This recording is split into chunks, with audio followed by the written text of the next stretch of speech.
Good evening, everyone, and welcome back to the place to race. It is time for GT3 action on a Sunday night. Welcome to Simsport Racing.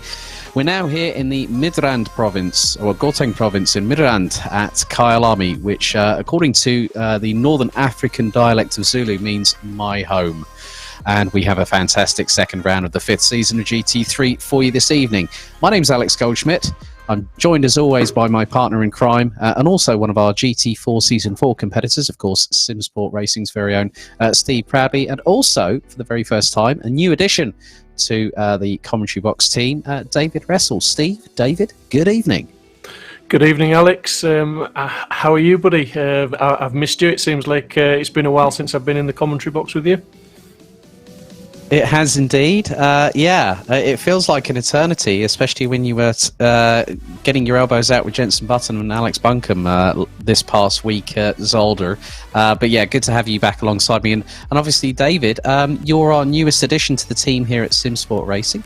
Greetings and salutations, my good friend. Yeah, thank you very much. I'll be fetching the teas if anyone wants any. Mine's milk one sugar. But no, thanks for having me. I'm really looking forward to getting stuck in.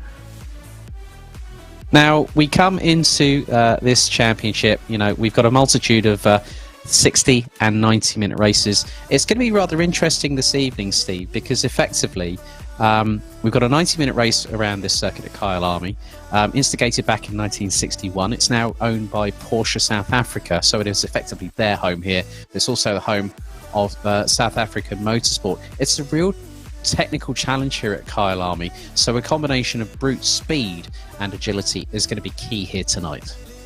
Yeah, absolutely. I mean, I think a lot of the drivers, myself included, will say this is one of their favourite tracks. Certainly within the ACC roster, it is a fantastically fast-flowing track where, literally, you have to get those entry points right, because you're not just setting it up for one corner. Quite often you're setting it up for a section of 2-3 corners, and it all makes the difference around here. You have got to be pinpoint accurate with the braking points, with the lines, just to allow you to get onto that power, because there are some points where you can stretch the legs and you need to get onto that power as soon as you can to make every advantage you can get. We've got the new Evo cars in this season, so it'll be interesting to see what the Merc Evo, the Ferrari Evo can do. We've got a couple of Porsches on the grid. Now, those cars used to be pretty quick around here, so it'll be interesting to see what they can do. Obviously, the second round, the championship is as it stood from the results of the first round, Alex. Yep, Simon Crane took the victory last time out, and the Pulse Simsport number 53 Bentley leads the championship. Charlie Crossland from Team Fordzilla in second, ahead of Regan Mitchell. Stephen Haley, Ross McGregor. Obviously, Stephen Haley has got no internet issue. He's got an internet issue, won't have any internet connection. I think you said until Tuesday next week. Is that right, Steve, if I remember correctly? Yeah, I believe that's what he's hoping. It could be worse, but that's the best case scenario, I think, at the moment. Is Tuesday, so he may be missing for the GT4s. We're not quite sure yet. Yeah, Ross McGregor a bit under the weather, so he won't be joining us. Dave Hedges has got a bit of a back issue, but he's still getting behind the wheel. As you can see, also the championship table, Pulse Simsport on 171 points so far, with Simsport Racing in second, 1001 Racing by SimCoach 101 on 128, Team Cube on 106, Apex Predator on 68, just 2 points ahead of Huts Motorsport. And then you've got Sim Racing Legends, Give It Gas Racing, Brandel Racing, Lost Jaguar Racing, Shimmy Get Well Soon. We have got a couple of Ferrari 488s sporting that livery. Wild Things Racing. Good to see Denise Pope back in the number 79 McLaren. She's had a bit of a drama, obviously, with her house being flooded, but now managed to complete her first race last night and is really, really geared up for tonight. But also, David, coming to you, this track really does sort out a lot of drivers. You can really see the wheat from the chaff, and it's because we run both Pro and Am classes here for Season 5. It's going to be interesting to see what strategies they pull, because it's a 90-minute race. We've got one mandatory pit stop where every single driver has to take on tyres, but then there's also that decision that the drivers are going to have to make on their strategy. Are they going to go for the long first stint? How much fuel are they going to put in? Is that going to help the centre of gravity of the car? There's so many different factors we have to look into it here at Kyalami. Yeah, absolutely, and I think it's worth noting as well, obviously, the start time of the race being 7 p.m. and the time multiplier, I think, is 3 times, so we're going to be nearing midnight, if not going slightly past by the end of that 90-minute period. So track's going to get cooler. Tyres are going to be a lot more difficult to heat up. They're going to have to probably be making some changes on the pressure on the fly, depending on when they decide to come in. And like you say, obviously taking into account fuel loads, do you fuel as far as you can and go as deep into the race and then go for a quick stop at the end and try and avoid some of that traffic, or do you try and get in early? And entirely depends on the breakdown of the track at the time. So yeah, it's all about trying to get into some clear air. And like Steve said, because of the nature of this track, you do want to get into that flow, and potentially trying to get yourself into a bit of clear air can definitely assist with that. And also coming back to that, what David put across there very, very well, Steve, the cars. What are the cars that we're going to find that are really, really going to be the ones to really look out for tonight? I personally think the Mercedes and the Ferrari Evos are going to be the quick cars tonight, but I mean, we've seen in practice, and it is practice, so we don't know who was doing what with fuel. You know, some might have run lighter loads, full loads, whatever, but we did have a McLaren on top of the timing sheets in practice and a Nissan in second, just to throw my theory out of the window sort of thing. But yeah, it's going to be interesting because again, you know, this track, and speaking from experience, the last time I raced here against a certain Christopher Pinchbeck that's on the grid this evening, I had the lap times on him. Through my own fault, I didn't qualify in front of him, and spent 90 minutes stuck behind him because I just could not work a pass on him. It is very, very difficult if your lap times are very close to the guy in front. You've just got to try and force a mistake a lot of the time. You know, there is a slipstreaming chance down the start finish straight into turn one. But if you don't get that turn one correct, you might get the position, but you can soon lose it in turn 2 and 3. And I think, to be fair, Alex, we'll probably go to a hot lap video now and just see what I'm talking about with these, with the tightness of this track. Yes, indeed. Let's head to a hot lap here at Kyalami. 2.85 miles here at Kyalami in South Africa as we head towards the kink for the first time, approaching it around about 135 and 4th, and before we break at nearly 150 miles an hour from 125 metres out in 5th, all the way down to 2nd through Crowthorne at just over 50 miles an hour, then through the Jukes K sweep in 3rd gear at around 90 miles an hour before going up to Barbecue, dropping from 100 miles an hour in 3rd down to 75 miles an hour as you exit out of the corner. Take as much curb as you dare as you now are on the run towards Sunset. So you're going to hit about 4th at about 130 going through the corner, drop the throttle a little bit, put on the brakes, go through at 110 before you approach onto Clubhouse Bend. And you're going to brake from around 120 in 4th down to 2nd at 65 through Clubhouse Bend. Before now it's up to the S's. Both corners will be taken at 3rd gear. First through at 95 miles an hour before reaching nearly 100 on the apex of the second part of the S's before you head to Leeuwkop at the far part of the circuit. Braking for around 125 in 4th, down to 50 miles an hour, slowest part on the circuit in 2nd gear, before the drop down through Mineshaft, quite appropriately called there, as we head towards the Crocodiles as one of the most fastest parts of the circuit. You're going to go through this sweeping left around 140 miles an hour in 5th gear, before braking 110 metres out at 5th, 142 miles an hour, all the way down the gearbox down to 2nd through the Crocodiles at 55 miles per hour. Just 2 more corners to go here as we head through right through Cheetah, 3rd gear, 90 miles an hour before you head to Ingwe, which will take us onto the main start finish straight. Down to 2nd, 50 miles an hour on the speedometer, and you power out of the corner run as wide as you dare through the final turn and across the line in a 141.89. A hot lap by our very own drifter Dave Hedges. Now that hot lap was from I think the first time I started doing the hot laps here on Simsport Racing, Steve, and you could just see how close you really do need to get to the walls here at Kyalami, but you don't want to get too close because that could really put a spanner in the works. Absolutely, yeah. I mean, obviously you pick up damage from the walls, but obviously again 90 minutes track limits become an issue because obviously the sim allows 3 track cuts, do the 4th, and you've got a drive through penalty which can absolutely ruin the race. I mean, we're looking at, I would say, Barbecue is a tricky one for track limits, Sunset and Clubhouse Bend, so you've got a whole section following on each other there where just running slightly wide over the curbs and you've got a track cut, and it is, when you're under pressure, it's very, very easy to start racking them up, and then, like I say, drive through can totally destroy your race.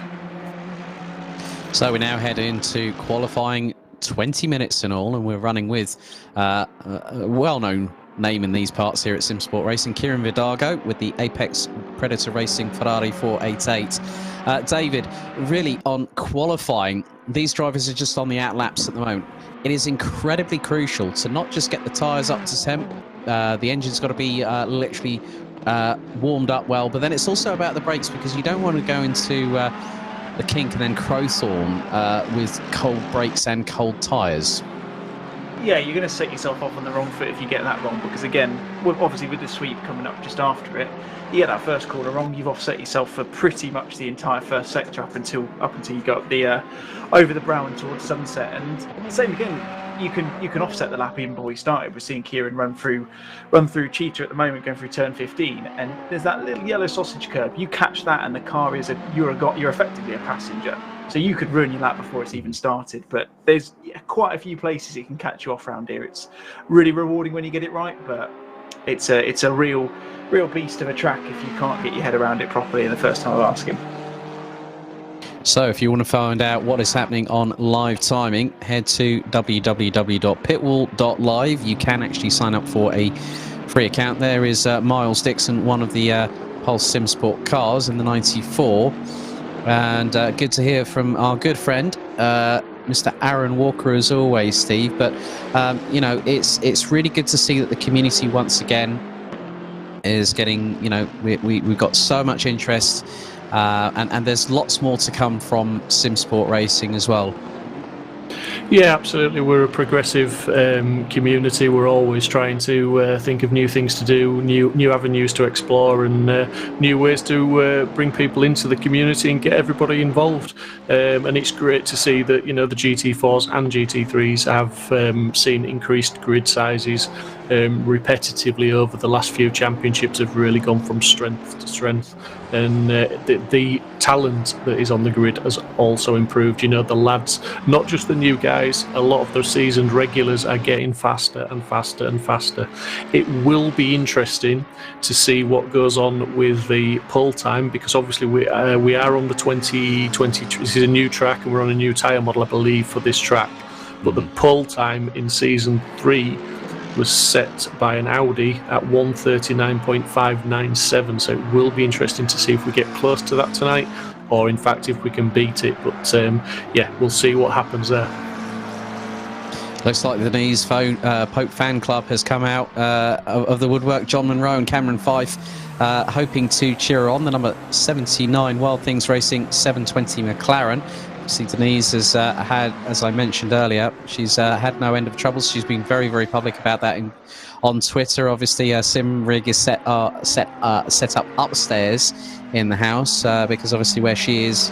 And Cameron says, this is what I love about this kind of community here, David, where you've got the likes of Cameron Fife saying, "Touchwood, Denise has a good race. It's long overdue for her."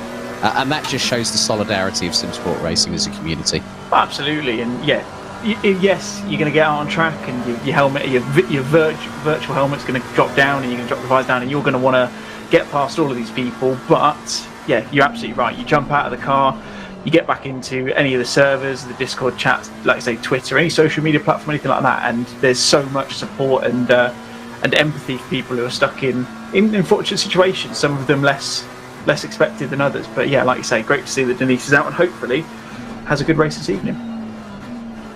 So don't forget, you can follow us on all social medias at the moment at Simsport_Racing on Twitter. You can also find us.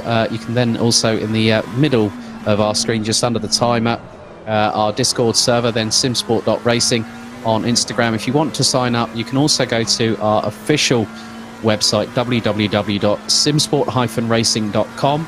The times are starting to come in, and Charlie Crossland from Team Fordzilla has already put in the initial banker around about 1.1 second off of the pace from free practice. But then Kieran Vidaga there, Steve, pumps in a 1 minute 41.844, and that's an Evo Ferrari as well.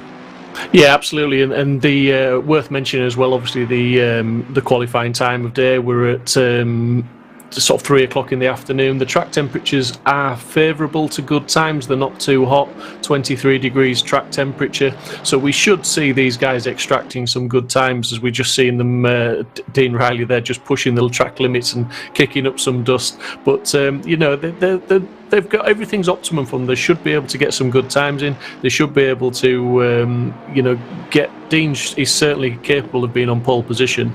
I think we will see the top 10 probably all at least inside of a second. At least the top 10, maybe more. Well, it is changing all the time. Simon Crane, our championship leader, goes to within a tenth of Charlie Crossland. Carolis Supervicious and Dean Riley ran at the top 5, covered by just over 0.4 of a second. And a very interesting point that John Munro has brought up, David, that John Munro said that, it's a green track. It's going to evolve. And we know that for a fact. You can see it by, obviously, cloud cover overhead. The tyres will probably take another lap or half a lap to get up to temperature, and it's about who deals with that rather quickly and can get those tyres switched on. Yeah, you're right. It's almost you'd be hard pushed to say that the last person out on track, if they get the lap in, chances are if they get it right at the end of that the last 30 minutes you've got left, it's going to be a quick lap. I would argue that probably most of these at the moment, you'll probably see about 3 or 4 laps I think the guys will set over the course of the 20-minute session, if not maybe a couple less depending on how they get on. These will be their banker laps at the moment. Get a lap on the board, get yourself up those standings. Charlie Cross, like I say, doing an absolute madness, getting in a 1:41.6 so far so early in the session, but yes, those times are definitely going to tumble. So there is Regan Mitchell, currently P4 and a 1 minute 41.835. And you can see already, Steve, that the gaps are being separated between positions by just thousandths of a second as we've got a yellow flag out that's briefly retracted. But that just shows how competitive the community is as well. They might have a bit of laugh and banter behind the scenes, but when the virtual visors go down, they do not give any quarter at all.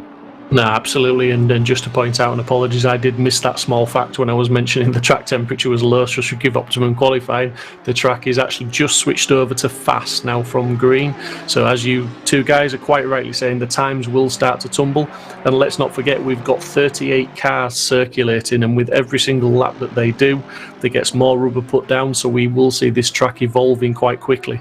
But I do think, with these guys on the actual last lap, the last throw of the dice, I think that's maybe where pole position will come from. The likes of Charlie Crossland, Simon Crane, those guys, Kieran Verdago, there's a handful of guys that are capable of doing it, and it'll be who just crosses that line just in time to throw that last lap down when the track is at its optimum for this session.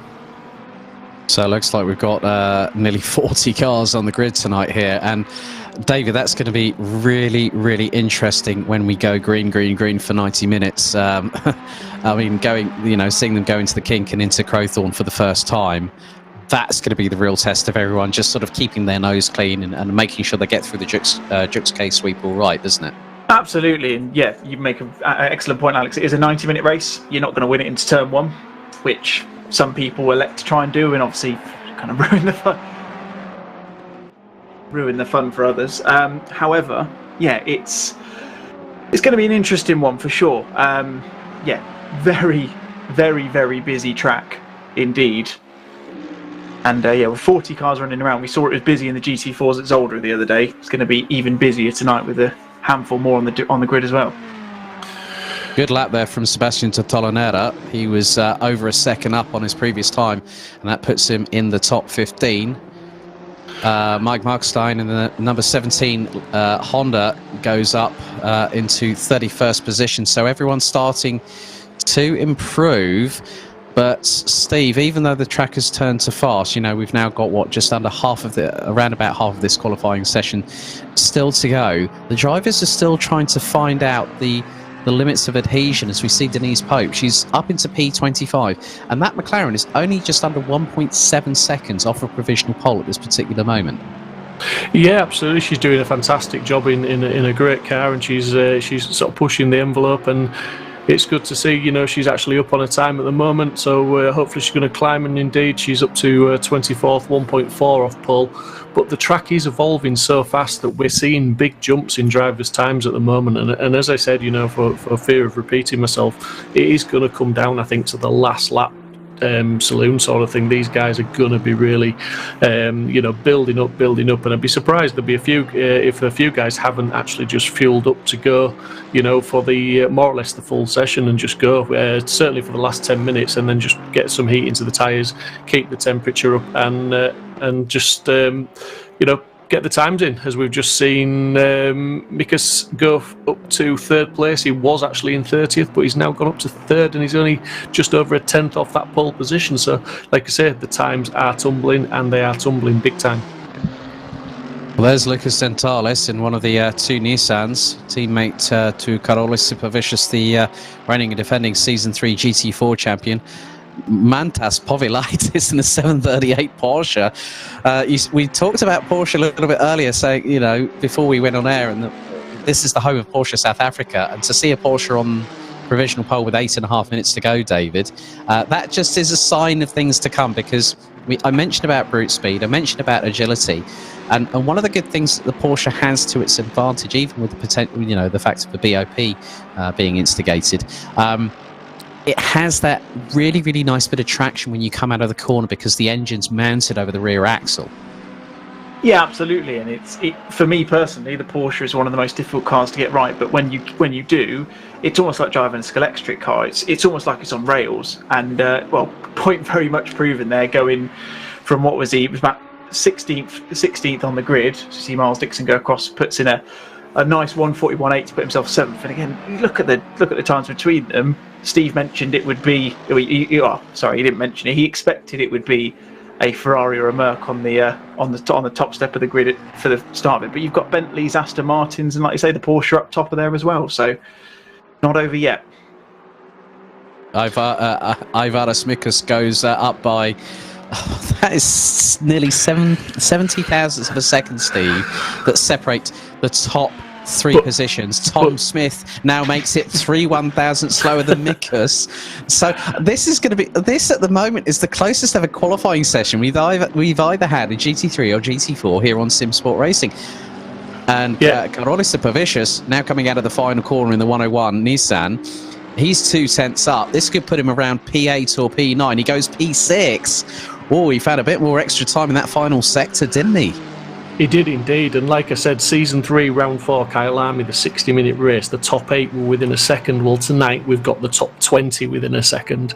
I mean, that just says it all, doesn't it? I mean, the track is evolving, the times are dropping, but everybody's taking advantage of that, and everybody's, they're on it, they're putting the faster times in, and nothing is over. I mean, when you're talking about tenths of a second, that can just be...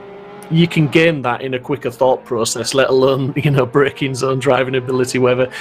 These guys are really on it, and the times are tumbling, and, to have the top 20 within a second is awesome. Absolutely fantastic. Yep, still all to play for with just over 6 minutes. Gernot Brandl in the 737 Porsche now making his way through, and you can just see how committed they are at the moment. I think he's just coming through the... I think that is towards the far part of the circuit. But David, it's just impressive how close these drivers are. I mean, who would have thought it? 72 thousandths. And Tom Smith, I've just heard, is 3 tenths up. He's coming out of Ingwe, so it could be the 777 Ferrari that might put it onto provisional pole. It was a 141.403. Goes nearly 2 tenths quicker than Povilaitis. That was a huge Herculean effort there from this 777 Ferrari. The yardstick has well and truly been set there. And Steve's going to be looking very smug in front of his microphone right now as he's quite rightly proven his point with the Ferrari Evo on pole position at the moment. Yeah, but nothing is over yet, David or Alex. They've still got 5 minutes left, and I still don't think that is the pole time. I think somebody's going to beat it, because there is a couple of guys on quicker laps at the moment, and the track is still evolving. There's still plenty of guys circulating, putting rubber down, and I still think it's going to come down to literally the last couple of minutes of quality this evening. Yeah, I completely agree, to be honest with you there, Steve, as... just the top 16 covered by less, as Brandl up by 3 tenths. Currently P15 goes P5, so the top 5 covered by just over a quarter of a second. There's Adam Isalovic in the 111 race. Oh, now he has got the same livery as, Aaron Aaron Martin Pilkington as well. So the Harlequin-esque McLarens make their return. And he was 2 tenths up. He's just had a bit of a moment, so he's lost all that momentum. And that's the biggest thing here, Steve, where you make one slight mistake here at Kyalami, it bites. Yeah, absolutely. And I think, Adam would have lost that lap time because of track limits, to be fair. But, that it's so close that 2 tenths he was up there would have taken him up at least 4 positions on the grid.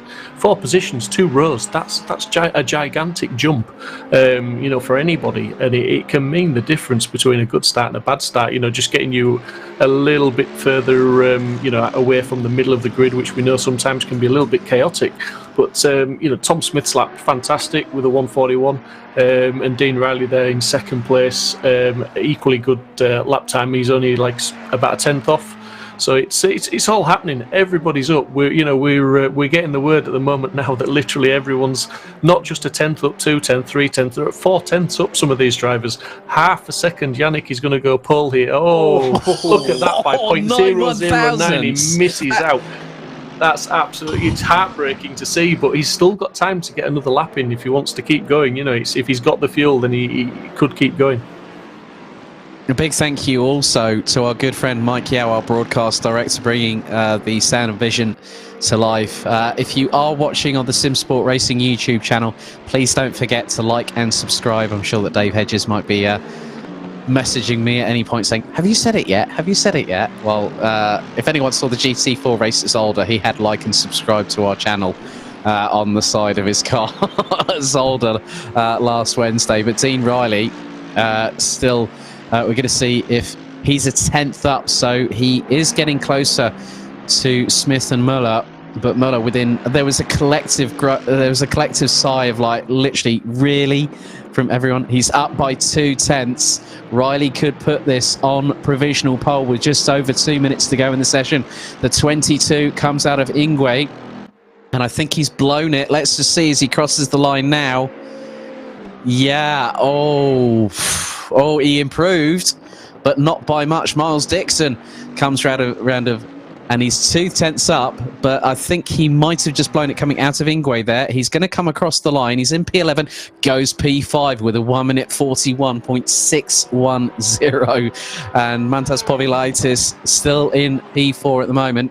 Looks like Riley has possibly called it a day, but Povilaitis here, David, is up by 3 tenths as he's come through Loikop and through into Mineshaft. That Porsche definitely carrying the momentum through right now.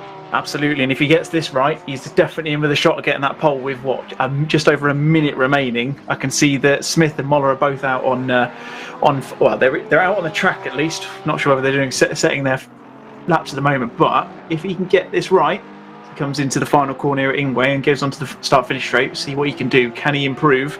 Currently just under 2 tenths off that pole position lap. He's got pole. We reckon he's half a second up at the moment. We'll see what he's over the line. 1:41.073. Rich Smith now putting in 4th position. It's ridiculous. The times are falling like a stone. Smith's gone back into the pits. I don't think he's going to improve by the looks of it.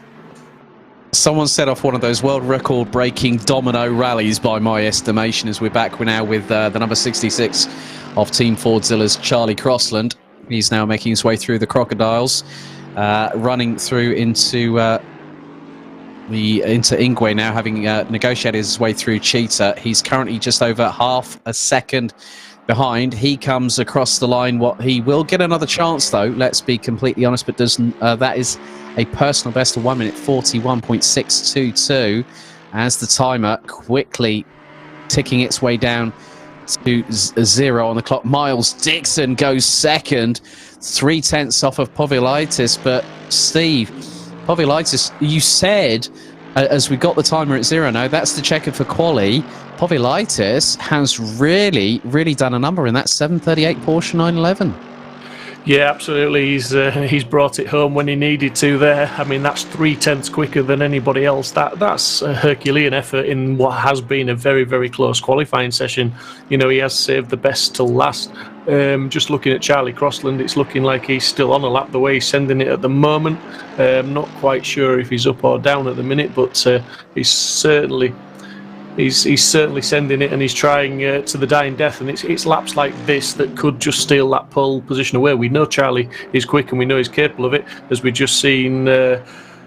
As a Ferrari just make impact with the wall, and he was half a second up, and he's now having to retire to the pit, so that's qualifying over for him. But Charlie Crossland's still on this hot lap, still pushing, as we can see him just kicking up a little bit of dust there as the Mercedes is protesting, as he's just using every ounce of traction, every ounce of grip, but he's still on it. 2/10 up at the moment. This is going to be good enough to potentially get him up into sort of 5th, 6th place, which is a good improvement from 10th. But he's definitely up as he comes around the last corner now. We're going to see exactly where Charlie Crossland's going to line up. He's just dropped a little bit of time through the last corner, but it's going to be an improvement, and it's third. Fantastic from Charlie Crossland. Adam Isalovic and Denise Pope now crossed line. Isalovic goes P17, but that was he lost a 10th cut through the last sector. So Charlie Crossland really did a great job there to get himself into the top 3.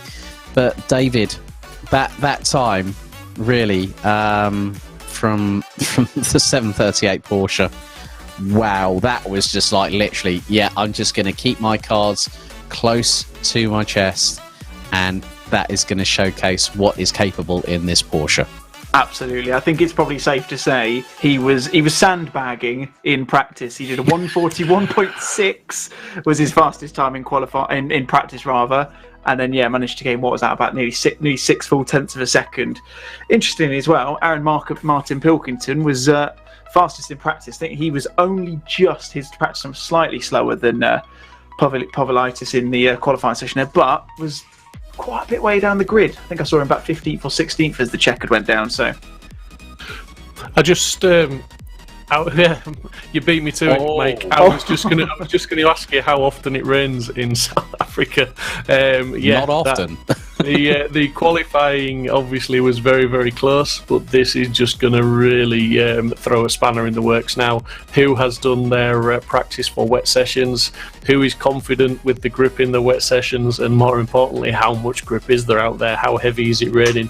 It's looking pretty damp at the moment. And if you just look at the top right hand of the screen there with the weather forecast, it's looking like it's going to stay wet for at least the next 30 minutes. So it's going to be a very interesting start. It's going to be very tactical if it starts to dry up, as we've seen before. The conditions change, the grip levels change. Keeping heat in the tyres without putting too much heat into the wet tyres is always an issue. This is going to be good fun, Alex. Oh, you don't need to tell me twice, Steve Proudly. Oh my goodness, 13 degrees, darkness quickly setting in. And also the key point here, David, track temperature, 13 degrees, and it's going to get colder and colder as they go through. And the drivers have really got to watch out for these curbs, because when they get wet, they get incredibly, incredibly slippery, don't they? Absolutely. It's like driving on thin ice, as I think a lot of people who have been in the UK today will probably notice as they've tried to go out and get a loaf of bread when the snow came down this morning. But you get a foot on that, tiniest bit of the tyre on that curve, especially as you come out of barbecue on that left-hander. It's going to completely throw you into the wall there, and they've got to be so careful. I can imagine we might see a little bit of tippy-toeing for the first lap or two as they get themselves dialed in as they start this 90-minute race. Yeah, so we're about 2.5 minutes away before the formation lap gets underway. So it's Povilitis from Mikus, Crossland, Dixon, that's your top 4. Smith, so you got the 777 Ferrari of Smith, followed by the 143 of Muller. Then it's the 223 of I think that is Rich Smith, if memory serves me correctly. It is then indeed, our championship leader, Simon Crane, Dean Riley, Regan Mitchell rounding at the top 10 ahead of Blandel, Sipavicius, Pilkington, Vidago, Zentalis, Hedges, Isalovic, Kalsi, De Tolinera, Tovilavicius, Dargala, Pavlovic and Pinchbeck all the way down in 23rd position. But it just shows it's going to be ultra competitive. It is. It's going to be ultra competitive. You know, hopefully we don't see too much contact. They keep everything under control, and you know, not too much door rubbing. I'm sure there will be a little bit in these treacherous conditions, but let's not forget. You know, if it does start to dry up at any point, you know, these guys they're obviously going to be on wet tyres right now. You know, they may have raised their ride height a little bit, which is something you would do for the wet. They'll have upped the traction control. They'll be dropping the engine management ECU to a less aggressive map. But when it comes to, if it does start drying up, you know, that ride height could be a compromise. It could be an issue of when do you come in for your pit stop to change tyres. You know, it's going to be, I'm hoping it does dry up at some point, just for the strategy call, because that will really add something to it. And also, David, coming back to what Steve was saying about the strategy call, the good thing about it is that the drivers may not put so much fuel in, so that's going to give them a little bit of additional pace in the wet, because obviously they'll have to sort of keep an eye on it with hawk eyes. But in the wet, you know, you're not going to be pushing in like 1 minute 41s. You're going to be putting in more like probably lap times that are going to be at least 10 seconds slower, and that could make the difference here at Kyalami, couldn't it? Absolutely, and don't get me wrong, I'm not au fait from the strategy point of view. I normally just stick a load of fuel in, drive around and see when I need to pit. I'll be honest, I'm nowhere near as confident as these guys are, but yeah, you're right, there'll be eagle eyes on that weather forecast. And if it was me, my personal thought would be shove a load of fuel in, fuel as long as I can, and just try and stay out and see what happens. Because if you can catch that right, if you've fueled enough and the weather starts to dissipate and it starts to dry up a little bit, then you could be in perfect timing for a pit stop onto the dry tyres, and away you go. Could be quite simple. Indeed. Easier I love said that. than done, though, David, at the end of the day. I love the way he says quite simple, Alex. Yeah. I think that deserves a hashtag.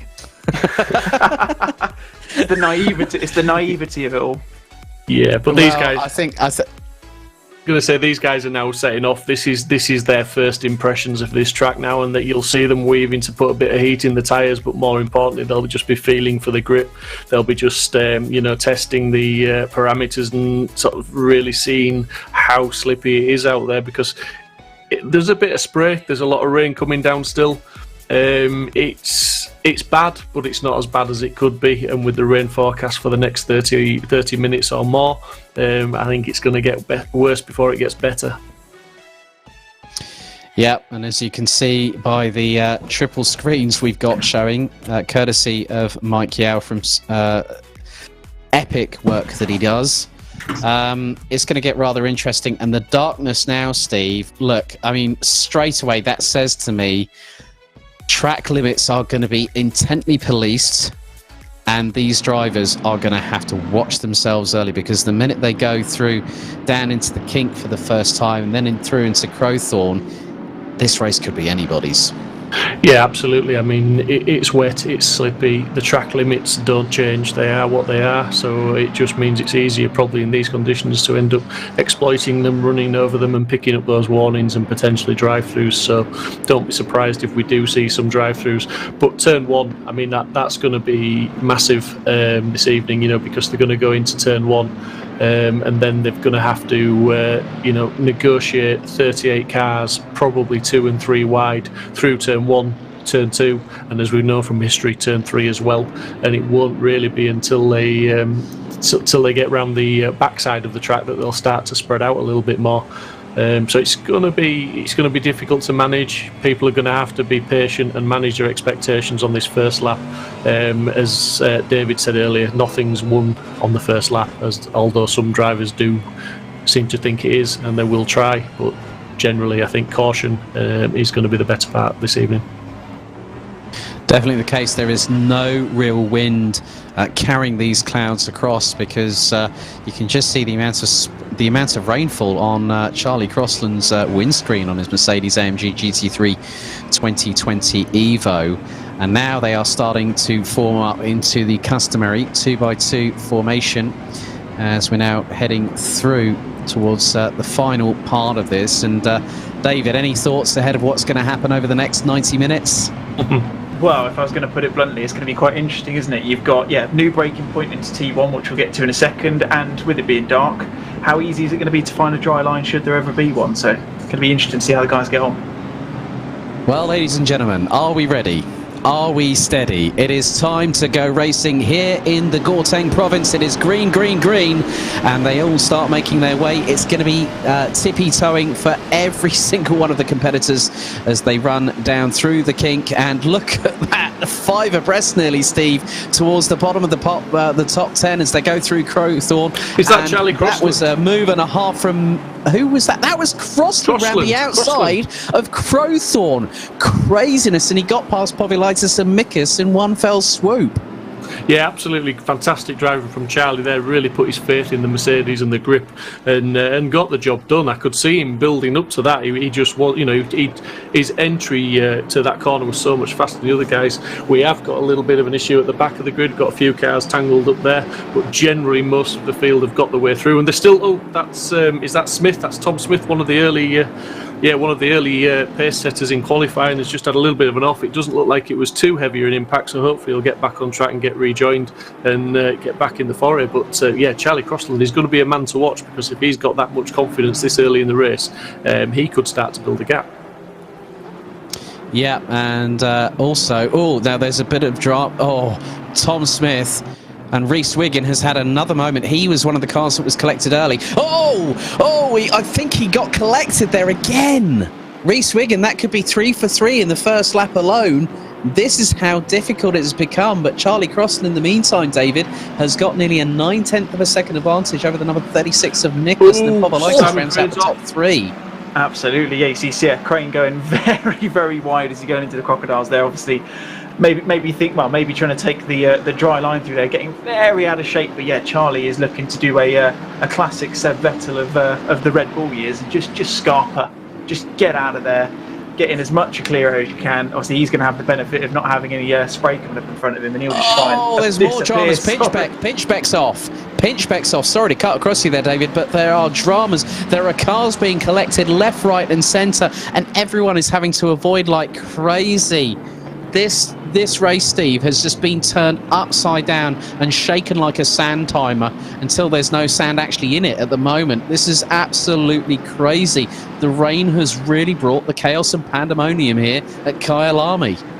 Yeah, absolutely. So it's unfortunate to see the cars, but the track conditions are treacherous. They are slippy. It's a packed grid.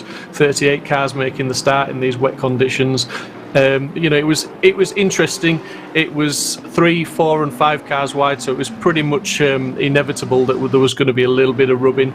Unfortunate to see some of the cars, and I believe we've seen some pit stops early on in the race. I'm not sure if Pinchbeck's gone into the pits at this early stage, so maybe hopefully to repair damage and take one of the stops, but hopefully he'll get back out on track and fight for points, because it's all about championship points, and they do score points down to 40th place, so it's worth coming back out. There's points for everybody on this track tonight.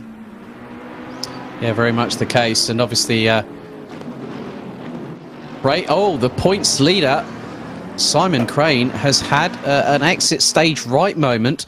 Oh my goodness me, and there's one of the Ferraris that was involved. Now that I'm not too sure who that was, but that's a real disaster for Crane, who's dropped outside of the top 15. He's tumbling like the proverbial stone there, David. He is, yeah, and it's well worth noting the fact that Ivaris Mikas, who we're on board with now, is obviously catching up with Charlie Crossland, so he's clearly got his setup dialed in and getting the feel for the track. But yeah, such a shame for Crane. He wasn't massively high up the grid, but yeah, he's like you say there, he's dropped like a stone, and he can't seem to keep it on the black stuff, unfortunately, so he's tumbling down the order. Well, Ivaris Mikas is now trying to look up the inside of Charlie Crossland for the lead. And then you got the 2:23 of Smith just behind, around about sort of a second behind them. Sipa Vicious rounds out the top 4. Povilaitis, our pole sitter, in 5th. Dean Riley now up into 6th position ahead of Aaron Martin Pilkington, who's had an absolute stormer. He's up to 7th place ahead of the number 69 of Regan Mitchell. Ranjiv Kalsi and Kieran Vidago are the only, the latter two are the only 2 Ferraris in the top 10. But then, Steve, you look at the bottom, you've got Hanlon Fitzgerald, Degala, Santoro, Wolf and Hedges. They've all made some headway in this race because of all the calamity in front, as Mick is now really forcing the issue on Charlie Crossland. Yeah, Mikus is really putting Crossland under pressure, and I think that's allowed Rich Smith to close up on those guys as well. So it's going to get interesting at the front. But yeah, exactly. Hedges, the guys further down are making a little bit of headway. It's all about as we see, that was Rich Smith by the looks of it. Just really missed his braking point. I think to gather back up and get back on the track there. I'm not sure if he hit the wall or if he did, how hard. But yeah, I think he certainly he was unsighted there and missed his braking point. Did well not to collect the two guys in front. That could have been a real game changer for this race. But yeah, the guys further back, keep the nose clean, stay on track, just pick up the places as they come. We're a long way to go. 1 hour 24 and a half minutes still left on the clock. Rain forecast for at least the next 30 minutes, so it's just going to keep coming, and basically there are going to be mistakes. There will be cars running wide, there will be positions to gain. Yeah, very much the case. So at the moment, Charlie Crossland leading from Mikus by just over 3.5 tenths of a second. And I've just seen a message from Yannick Muller on the YouTube chat. He said it's absolutely flooded out there, aquaplaned into the wall. So it's everyone. It doesn't matter your skill set. As Ivaris Mikus is now taking the lead from Charlie Crossland. Crossland, I think these conditions, it doesn't matter. As I said, it doesn't matter your skill set here, David. But the minute something happens, someone makes a mistake, someone's got the ringside seat behind, ready to capitalise, and that was the case for Mikus versus Crossland. Oh, absolutely. Rain ever the equaliser, as we always say. And yeah, I can only assume, hopefully we'll get a replay to confirm it, but I can only assume he's got a much better run out of Ingwe onto the start-finish straight. And one of the things I will always say is you don't necessarily need to rank up the traction control in these cars too much. You can trust in your right foot, and sometimes that will give you a better exit on corners than it will do if you've whacked too much of the TC on. So I don't know if that's going to have been the case, but yeah, I can only assume. Got a good run out of the final corner and managed to do the job into this, just out of the kink and into Crowthorne into turn number 2. Yeah, so Povulitis coming under fire. That looks to be Aaron Martin Pilkington just behind in the 626 McLaren, and that is Dean Riley in the number 22 Mercedes. Then you've got I still can't get over that choice of livery that Ranjiv Kalsi put on his Ferrari there, the older Alitalia from the Lancia Stratos, as Povulitis getting passed up the inside. That was a great move there from Aaron Martin Pilkington, and Dean Riley here, Steve, looking to try and get through Cheetah as well, and nearly gets the job done. He has, actually. He has, and that's great driving from both drivers there. He forced the move, he was allowed enough room, and they kept it clean. There was no contact, and absolutely fantastic driving. Ranjiv Kalsi up to 8th place. He's really benefited, as we see in a replay now. And this is looking like Rich Smith, and we're going to see him now totally what appears to be missing his braking point. He was getting a bit excited there, getting the overtake done, and yeah, just missed his braking point, and just the back end snaps away. Luckily, by the looks of it, he's just brushed against the wall, so won't picked up too much damage. Currently still circulating in 4th place, so everything's still to play for Rich. Yep, still very much to play for. We'll see what happens over the course of the next hour and 21 minutes and 41 seconds. And look at the gap already, David, between Mikus and Crossland. That is now up to just under 1.9 seconds and increasing, whilst Karolis Sipavicius having a bit of making some headway here. Now, this is the moment where Mikus managed to get past Crossland to take the lead. So this is coming out of Ingwe. You were spot on here, David, with what you said. This is where he got the run on Crossland, and that was actually earlier on in the lap. But yeah, just to see how quickly Mikus pounced on Crossland, got the job done, and now he's increased by nearly another 4 tenths in the process. Yeah, he's gone like a rat up a drain pipe. He's disappearing up the road by the looks of it. 2.2 seconds ahead on lap 4 at the moment, which is he's clearly got that Aston Martin dialed in, which is not the easiest of cars, especially when it comes to the wet. So the fact that he's managed to eke out that sort of a gap in the time that he has is quite something. And yeah, it looked like on that replay that Charlie might have just got a little bit too hot into Crowthorne there, and just gave Ivaris the chance to nip up the inside. And being a racing driver, you know he's never going to take 2 chances of that, is he? Oh, and here's Muller. Oh, that's a big old tangle, and that was with the 86 Ferrari, and that was going through from Cheetah into Ingwe. He literally, the back end just stepped out, it aquaplaned, and as you said earlier on, David, you get these wet weather conditions, the back end steps out, you are a passenger. Absolutely, yeah. Like you say, yeah, he's clearly caught some sort of puddle on the track there. As he's, to be fair, he wasn't on the racing line, so it's unsurprising that there's been a little bit of a puddle there. It's amazing that he's managed to give him that much of an offset on the car, but yeah, you can see that. And then unfortunately, obviously, where it was, I think that was first couple of laps, because it was so congested down that sort of area of the field. He just lost so much time as he had to sit there and just wait for what must have felt like an eternity for all of those guys to come past until he could safely rejoin the track. So yeah, he shoved himself right the way down the order. Just while we're watching at the moment, Ranjiv Kelsey, Alex, just going to pose this question to you: who do we normally say is a bit of a wet weather expert? Ranj Kelsey is normally sometimes our Regenmeister, and you know what? He seems to. We always take the mickey out of him for this, but you know, the GT. We'll come to what I've just seen in the chat in just a second. But Ranjiv Kelsey, he classes himself as a works Ferrari driver. Well, he is the Simsport Racing equivalent of a works Ferrari driver, because in season 3 he used the Ferrari.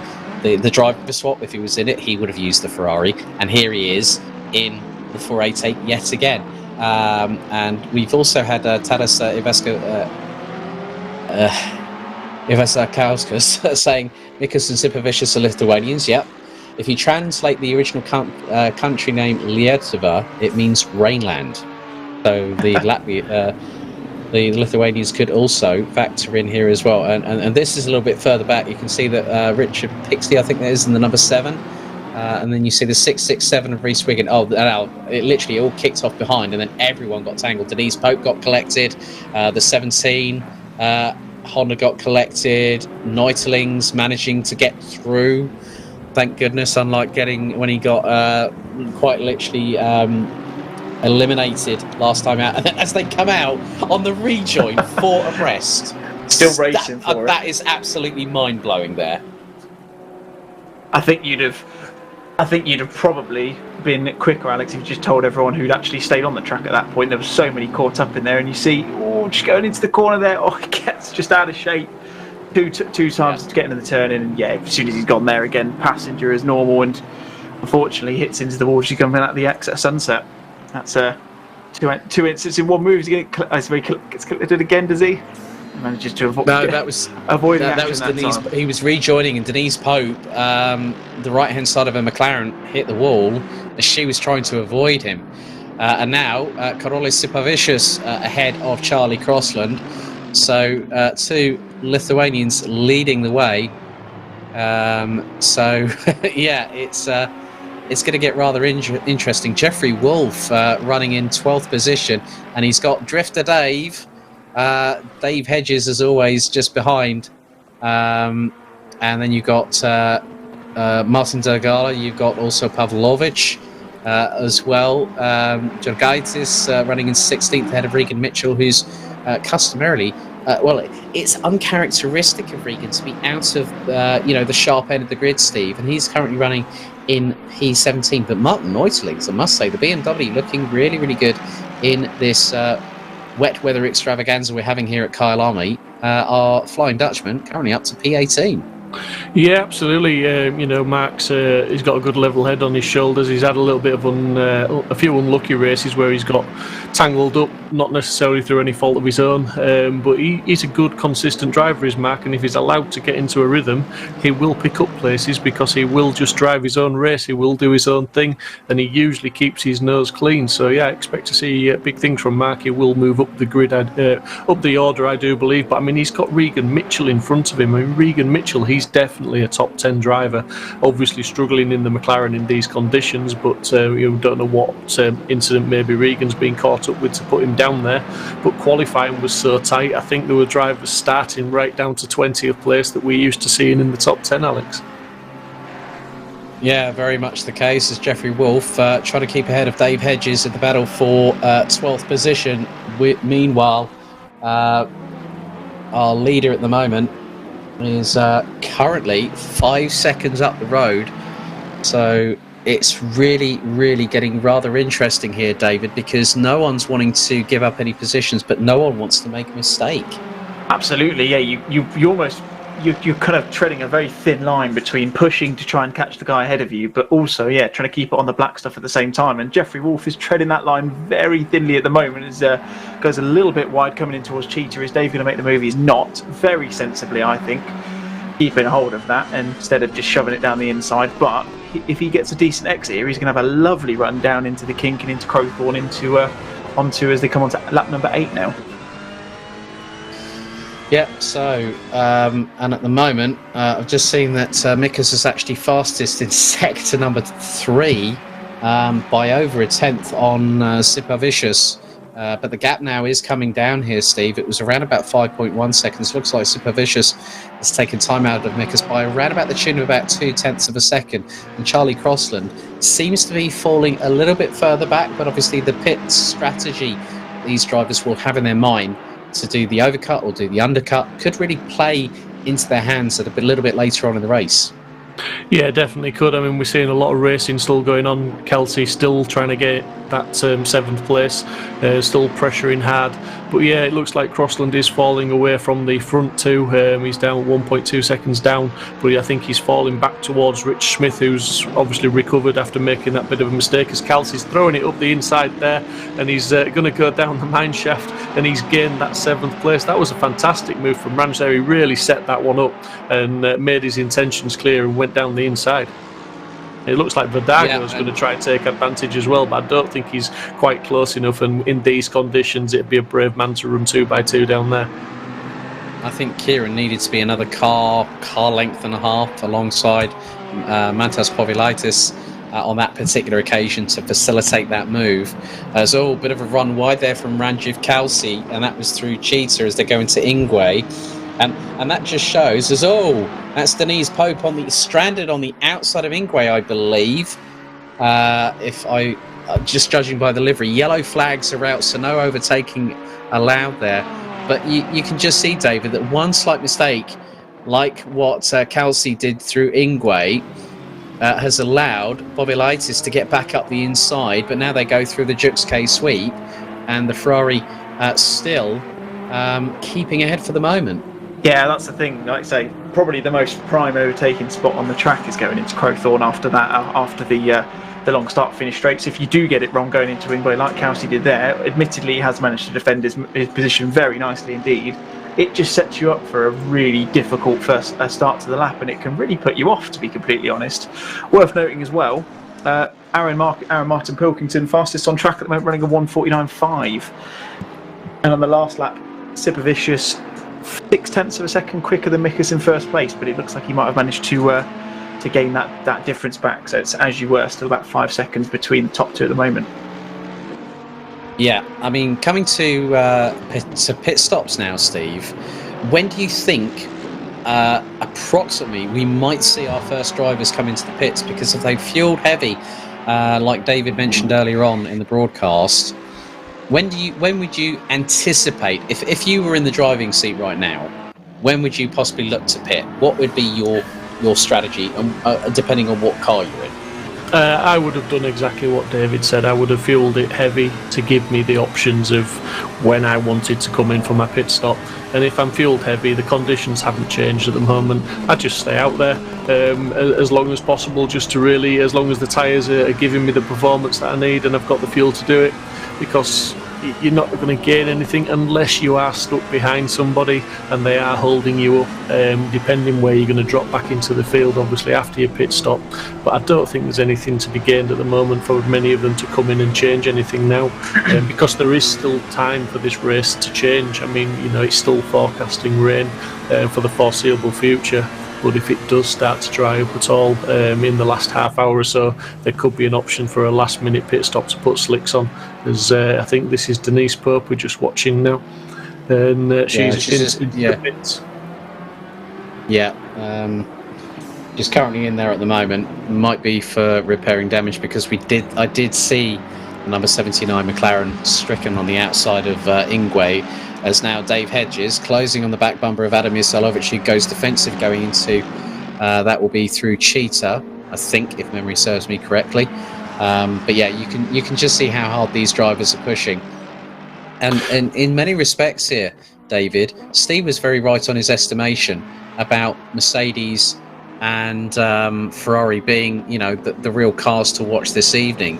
And that definitely is the case in point. And when you look at the top, I mean, never would I have thought an Aston Martin would be leading, but that does have Mercedes power under its bonnet. Well, absolutely, yeah. If you think about it, 7 of the top 10 are Mercedes or Ferrari powered cars. See, 6 of those are works Ferraris and Mercedes on there at the moment. So you just see if we're going to find out what did happen to Denise. Imagine she ever put a little very that's Evan Davas. That's Evan Davas that was stricken on the outside in the sister car, the 74 car, and had to wait to rejoin. And that was when Kelsey, Povilaitis et al. And Vidago. Oh, and Isalovic having a bit of a massive moment, the back end wiggling from left to right, going through Cheetah, and that has allowed Dave Hedges to close up, whilst Jeffrey Wolf has got a 1.6 second gap over the 111 McLaren. And then you've got Martin Dergala going through at the moment. And at the minute, you've got Hanlon Fitzgerald, who is the leading AM driver. Now, after what's been a rather interesting 21 minutes so far, Steve. Yeah, absolutely. And the man still moving forward is Kelsey. Obviously, he's up to 6th place by overtakes and gaining a position, but he's only 1.4 seconds off the back of 5th place Dean Riley as well. It's an impressive drive from Ranjiv Kelsey so far this evening. He's doing a great job in what has to be said, is very, very difficult conditions. But another one to mention, Dave Hedges, behind Adam Mazalovic at the moment. He won't need too many invitations if Adam keeps losing traction. We all know how tenacious Dave can be, and he will try and make up positions. He will try and get through the field as cleanly as possible, but if an advantage is given, he will take it. He's a mean and calculating driver, is our Dave, and very quick with it. Yes, indeed. You don't want to get Dave Hedges grumpy. That's all I'm going to say about that one. But you can see here that Stein Passport trying to close on Sebastian Totolonera, and this is the battle between Lamborghini and Stein Passport trying to go round towards the outside there in the 444 Lamborghini, nearly loses it there, but Totolonera, David, absolutely resolute and said, "You are not getting past." I mean, if he'd left the door open there, that could have been a very, very interesting run into Clubhouse there. But yeah, very, very brave from Passport there, trying to go around the outside of the 120 mile an hour right-hander that is Sunset in the dry. Let alone that's going to be difficult enough. But when it's raining like it is now, I mean, that requires some cojones to do that, I think. And well, as you said, door was well and truly shut, and no one's getting through there over there in a hurry. Yeah, we've got 2 unfortunate retirements. Denise Pope decided to park it. Car was terrible in the wet, and I got hit on the first lap. Gutted. I was so looking forward to this one. Denise, we're so glad that you were able to join us for a race, but hopefully we'll see you back for GT4 on Wednesday night at Zandvoort. Chris Pinchbeck as well. Pinchy has retired too. He said he got a drive-through plus millions of other problems and had too much damage. So joins Yannick Muller on the sidelines. It's just been... This is going to be a race of attrition here, Steve. I just sense it in my gut. I really do. Yeah, and I've just been looking down the order, and I was thinking, Simon Crane, Miles Dixon, they've both had issues during this race. But what they have done, they're in the Bentley. We know how good that is on fuel. In the rain, they don't use as much fuel. They're not on the gas as hard as much. They've both done their pit stop. They've both swapped their tyres. They're probably fueled to the end of the race. So those 2 guys currently down in roundabout. Crane's in 23rd, Dixon's in 27th, but they have done their pit stops with an hour and 5 minutes left to go. That Bentley, I think, will get to the end, and I'm thinking that's their tactic now. So they're going to make up an awful lot of positions if they can keep things clean from now to the end. Yeah, I completely agree. on that front, because the Bentley, or as it's more commonly known in in the rain as Vidago, looking rather close up the back bumper of Povilaitis there. The Boatley, as it's more commonly affectionately known of in wet weather conditions, 11 degrees air and track temperature at the moment. We could possibly see a really good run here, as Steve says, as Dave Hedges now decides to pit from P17. So another one deciding to short fuel it for the first half hour, David, and it's going to be rather interesting how these drivers make their way up the order, because as soon as the drivers in front, they're going to look to do that severe undercut and try and sort of equalise the balance, so to speak. Absolutely, and I think fair play to the lads who have done it, like I say, Hedges, Crane, Dixon, all jumping on or getting a fresh set of rubber on as early as they have done. It's interesting they've done that because, as Steve's quite rightly mentioned, we are due half an hour rain. We've still got no suggestions to the contrary that the rain is going to be disappearing. So yes, at the moment it looks like a sensible decision, assuming they fuel to the end, but is it going to stay wet the entire 90 minutes? That's the big question, and if it doesn't, then where are they going to end up at the end of the race? Because they're going to be another, probably 45 seconds back on what they would be. So if they are going to make that stick, if it is going to dry up, they're going to have to make their way through the order rather quickly over the next sort of 45 minutes or so. Well, the interesting thing is that, Mikus was leading and is now down in 4th position. I've just noticed on the timing screens, Sipavicius was closing on the number 36 Aston Martin, and I'm wondering, did Mikus have a bit of a moment? Yeah, he did in Sector 3. He dropped about 4.3 seconds. So Sipavicius in the 101 Nissan now leads from Charlie Crossland by just a second and a half. Looks like we're going to go to a replay here. And that is the 330 that has just literally dropped it. That was Sebastian Totolonera. His car was looking rather second-hand post-qualifying with the front end all scuffed up to hell. And that's a real interesting development there, Steve, wouldn't you say? Because now Mikus is in 4th, 3/4 of a second behind Rich Smith. Yeah, absolutely. He's he's 3/4 of a second behind, and he's got him to pass. It's going to be difficult, but potentially he can do it. I mean, Rich Smith's done a fantastic job, I think, in this race. Obviously had that early incident he's now behind Charlie Crossland by 1.7. Crossland, as you say, he's a couple of seconds off Sipavicius, so it's all still very, very tight, and it all could change in the pit stops. We know all too well that things go wrong in the pit stops. You've got to stop in your box just right for the pit stop to be initiated. You've got to hit the pit limiter at the right time, otherwise you'll get a drive through or a stop go, actually it is, for speeding in the pit lane. So there's lots of things can shake it all up, and when the guys are literally within half a second of each other, as we see Mikus now half a second behind. Well, he's not even half a second, as he's on the bumper. I mean, you don't need to know what time that is, because he's there, he's on him, and he's putting him under pressure. He's in the slipstream now, and he's going to be gaining ground on him now and looking to try and make a move into the braking zone.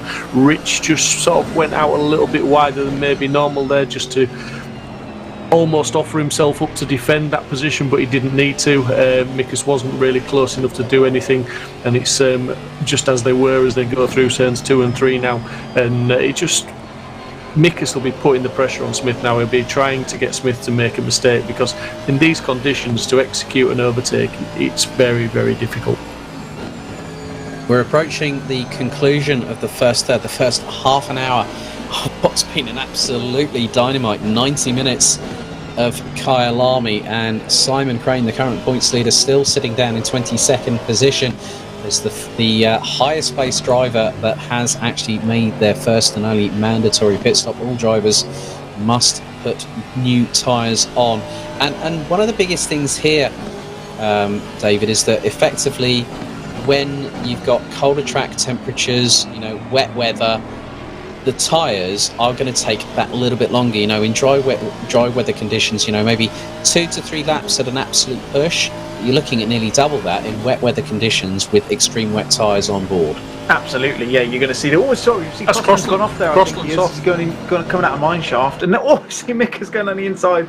Fortunately, drops it onto the gravel and loses position. It doesn't lose a position. He's net in the same area as he was before. In fact, actually, he's gone up to to third place, courtesy of Crossland dropping it into the wall. I wonder if he's managed to pick up any damage there. But yeah, Crane is definitely.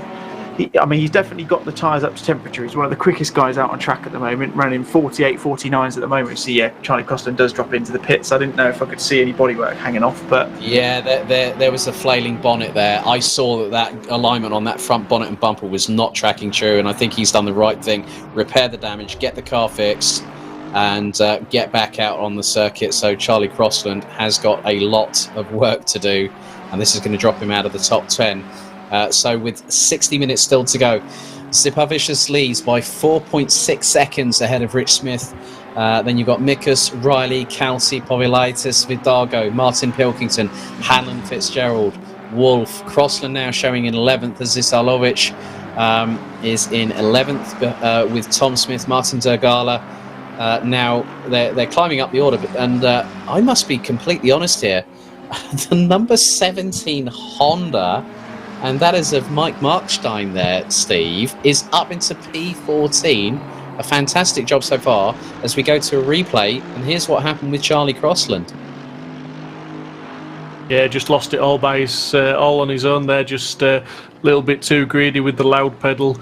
Maybe just slightly off the racing line, but just the back end started to come round. And once it started to come round, as David pointed out earlier, it's very, very difficult in these conditions to gather it back up and bring it back under control. But what was interesting was Mikus nearly took Smith out within the very next corner, as it looked like he was going to try and outbrake him into the I think it was in the Crocodiles, but there was no harm, no foul, apart from Mikos went well off the track. Rich took a bit of avoiding action and regained his position, as we've seen Pilkington and Vidago going hammer and tong here. Vidago up to 7th place, Pilkington in 8th, putting the pressure on Vidago. Now these two guys know how to race, and they race together very, very frequently, so this should be a good one to watch. Yeah, we go on board with the 626 Racing Cube McLaren as they now have come out of Ingwe down towards the right-hander at the kink before the left-hander and the heavy braking zone down into Crowthorne. And Martin Pilkington decides, no, I'm not close enough to have that opportunity on Kieran Vidago. But as they go up the hill, it's going to be rather interesting through the Jukes K-sweep and then through the left-hander at Barbecue, whilst Adam Misalovic, still in 11th place at the moment, has Tom Smith, who has been in the wars a little bit earlier on in this race, especially on the first couple of laps, as Aaron Martin Pilkington still keeping touch with Kieran Vidago. And interestingly enough here, David, they're not that far behind Kelsey and Povilaitis in 5th and 6th. No, absolutely. I mean, going back to what Steve mentioned earlier, Kelsey's done an absolute madness getting as far up the grid as he has. He's clearly doing himself no disservice in calling himself the Rainmeister in tonight's show and so far. But yeah, it's closing up around the top now. What, you got about 12 or 13 seconds up down until who we're on board with now, Pilkington at the moment. So anything can change here, and obviously you see there with Charlie Crossland getting himself switched around and going into the wall there. He's come out of the pits, and he's right the way down the order. He's down in 27th now, courtesy of that damage. So it'll be interesting to see how he can repair his race from here. Yeah, very much the case. And this aquaplaning that has not just affected Yannick Muller, but of all the people, that was Charlie Cross and several other drivers have really been caught out with this, Stephen. With the wind not changing, there is zero wind here. The spray is absolutely immense here, as you can just see the amount of spray that was thrown back at Aaron Martin Pilkington, courtesy of Kieran Vidago and Povilaitis just up ahead. These drivers are really, really earning their points tonight. Yeah, absolutely, and I jump on the practice servers quite regularly with these guys in GT4s or GT3s, and Kieran Vidago will be relishing this battle, as will Aaron Martin Pilkington, and both of them, Aaron Martin Pilkington, he'll be lining Kieran Vidago up, he'll be thinking, how am I going to get past him? But what will also be in his head is that he can see two more cars in front as well. There's no bigger carrot to dangle than not just the one position, but potentially if he can get his game on point, he's got there's 3 positions there to be had, which would potentially take him up into sort of 5th place. He's fantastic 4th place even. It's all to play for tonight. We've got 55 minutes still to go. That's a long time still to race for these guys, and they're still racing very, very closely together. So it can all change, and it can all change in one lap. Yeah, Simon Crane and Miles Dixon, the duo from Pulse Simsport, currently respectively here, David, are 18th and 23rd. I think they've done their homework a little bit here. I think they're rolling the dice really, really early and hoping it pays off, especially with those fuel tank capacities on those pair of Bentleys. Absolutely, yeah. I mean, there's only 2 or 3 people in there right at the sharp end of the grid who are running faster lap times than the 2 Bentleys at the moment. So whatever they have done, they have clearly got themselves switched on, despite the fact that no one really no pun intended, no one really forecasted the rain to be coming in this evening. So I'll see myself out after that pun, but yeah, they're doing very well indeed, and I'm sure even Crane now. Yeah, I think they're doing very well. But I mean, I think what's happened is they've adapted to their earlier mistakes. They were both off the track. They both had incidents really early on, and I think basically it's a fantastic recovery drive from both of them. I don't think if the race had planned out the way they expected it to, they'd probably still be out there, still needing to do a pit stop, but albeit Simon Crane would probably be running in that top 3, as we know, and Miles Dixon would definitely be in the top 10.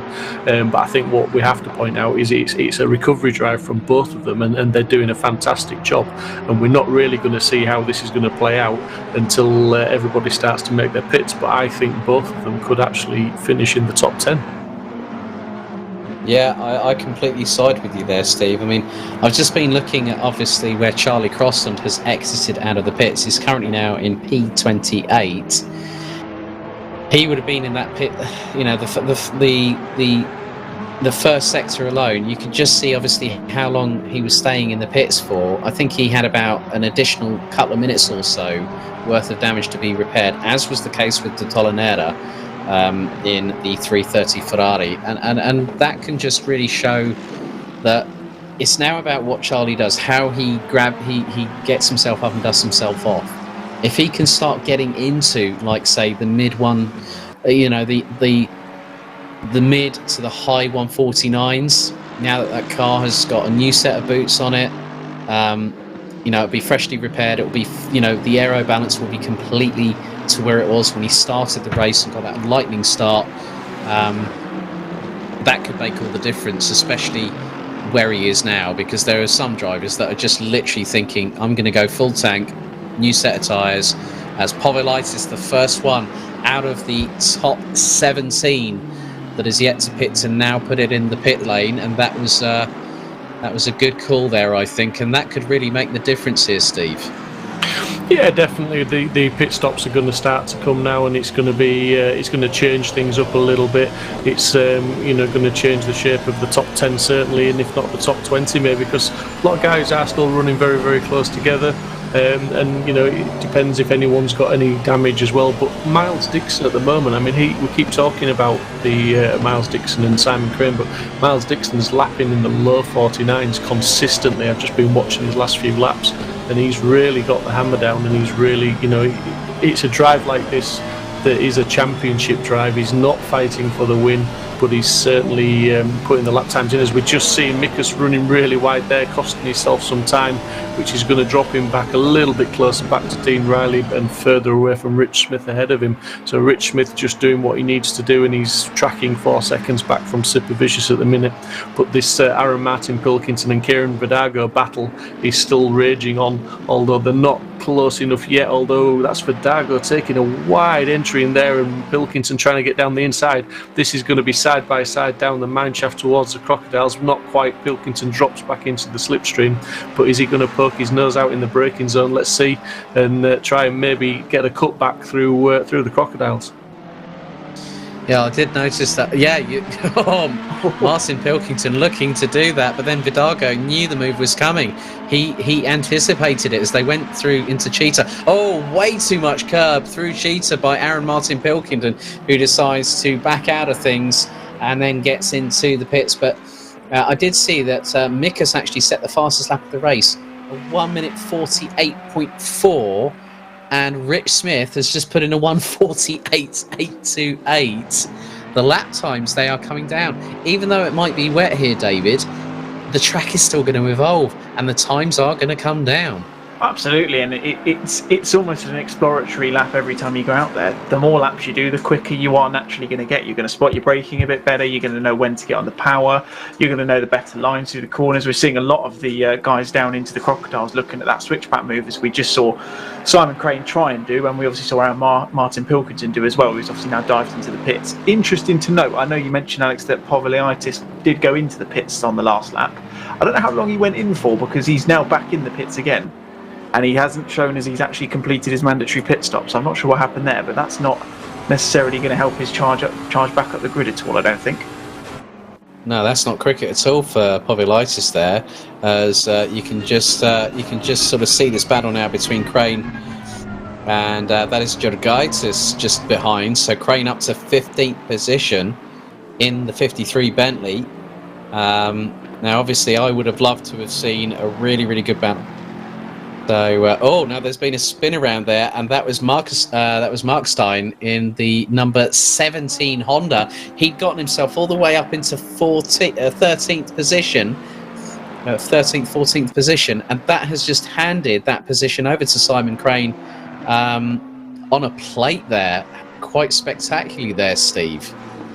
Yeah, absolutely, and that's what I was saying earlier. You know, the guys have just got to keep the noses clean. Positions will come to them because people will make mistakes, and it only needs the slightest mistake in these conditions to run wide, and it can cost you a handful of seconds and even a handful of positions if you're unlucky enough. But generally, you know, it has to be said, the guys are keeping it pretty clean throughout the field now. As I just say that, we see Bradley is at just getting a little bit wobbly, hit the curbs, lost some traction, went across the track, gathered it all up, didn't collect anybody, so not too bad, but they are going side by side now, and I think he's going to retain the position unless that Porsche can get the cut back and get down the inside. That's Mark Neutelings he's battling with in the 666 BMW with the Warsteiner style tribute livery. Regan Mitchell goes rally crossing there. And that was, I think that was heading in towards the crocodiles, so going through Mineshaft. Regan Mitchell just like literally went exit stage. Pilkington spins the back end towards the left hand side and catches it.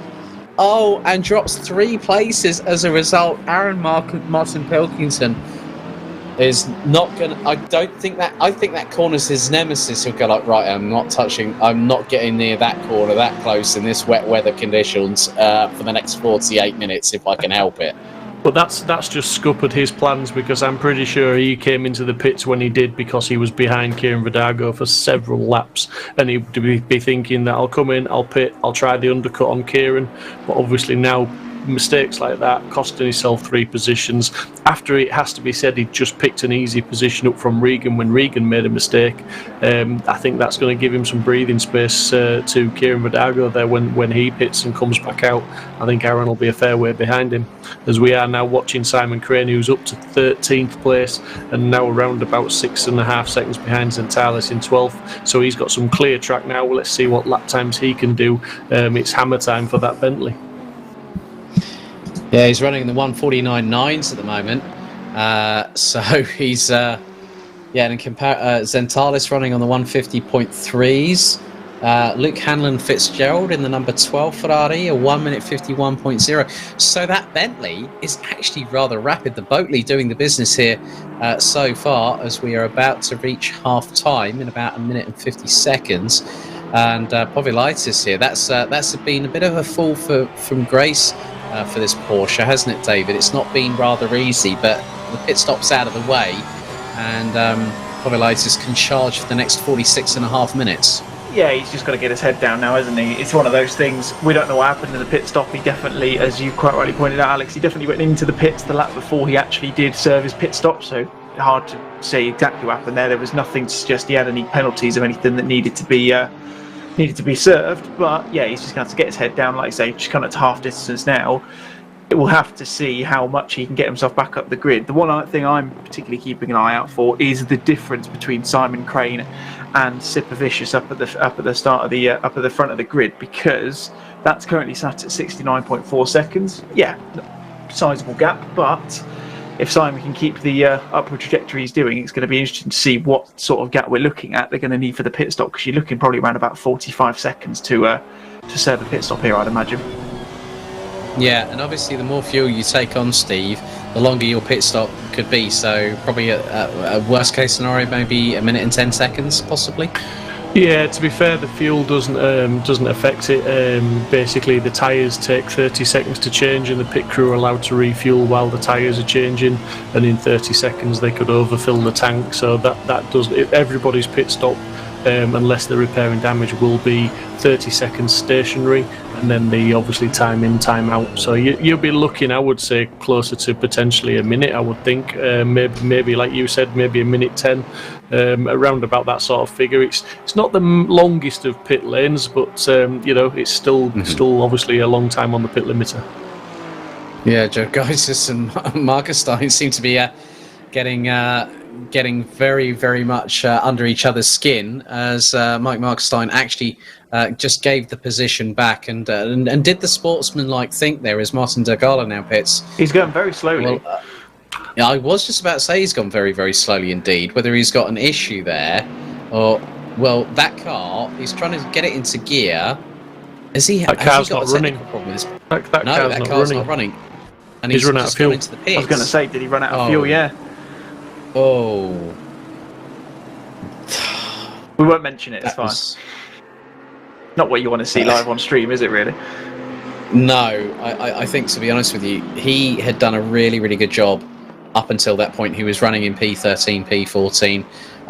Mark Neuteling's chasing down Regan Mitchell, and this is for 14th position. Now they've got the sister car from Pulse Simsport, the 94 of Miles Dixon, not too far behind. And Mark Neuteling's having a bit of a drama at Brands Hatch earlier on in the early goings of the race. Doing a great job in the BMW so far, Steve, running at 15th position, and he's less than 4/10 off of Regan Mitchell. Yeah, well, I did say, didn't I, at the beginning of the race, once the start was over and Mark didn't get caught up in anything, because he has had his fair share of bad luck in the last few races. He's got his head down, he's doing his own thing. Miles Dixon, potentially won't upset Mark's rhythm too much. He's a sensible lad, and he won't defend too hard. He'll defend, he won't give the position away, but as we can see now, Miles Dixon is almost looking down the inside. But I don't think he's going to quite get the job done as the inside turns into the outside. He's going to go for the switchback, maybe down the mine shaft. But Mark's got that pretty much covered at the moment, and that BMW's got some good legs, just as the Bentley has. So maybe Miles won't get close enough for the braking zone here, as in fact actually Miles just drops right back there and leaves Mark plenty of room. But Mark's a solid driver, and he will, he'll make up positions and he'll bring it home at his own pace, and at his own driving style.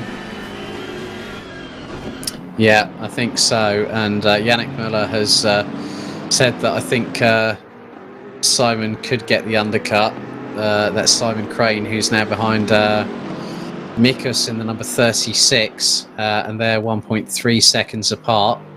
So it's going to be rather interesting. As you can see, the brake lights literally glowing bright red in the darkness as the server time. We're at a 3 times time advance here. The server now, we started at 7 p.m. We're now nearly we're 12 minutes to 10 at night, and still the rain falls down on the circuit here, and with just under 42 minutes to go.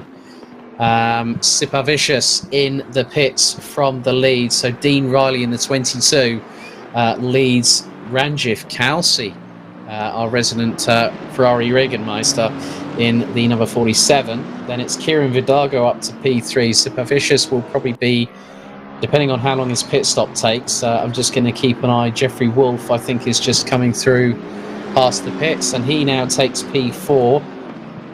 So Sipavicius at the moment is in 5th whilst being in the pits. Tom Smith, Rich Smith, Luke Hanlon Fitzgerald, Lucas Zentalis, Ivaras Mikus, Simon Crane in 11th, ahead of Callum Cook, Mikolas Georgaitis, Regan Mitchell, Mark Neutelings, Miles Dixon, Mantas Povilaitis, Dave Hedges, Adam Isolovic, and Niall Schleter in the 37 Porsche, rounding out the top 20 so far. Yeah, while you were running down that top 20 there, Alex, I mean, Mark Neutlings is coming under immense pressure, as we can see from Miles Dixon now. As Miles goes into the last turn in the braking zone, Mark leaves him enough room, and it's going to be a drag from two absolute powerhouses now of the BMW and the Bentley down the start-finish straight into T1. Miles Dixon has got the inside line, it has to be said, but look at the BMW. It's actually got the legs on the Bentley, and if Mark can keep his braking point in check, and he hasn't, he's run wide, he's overcooked it, tried a little bit too hard to defend that position, but regroup, get back on the track, Mark. You're in 13th position now, so it's all is not lost. It's a fantastic drive at the moment, although Mark has got to make his pit stop yet.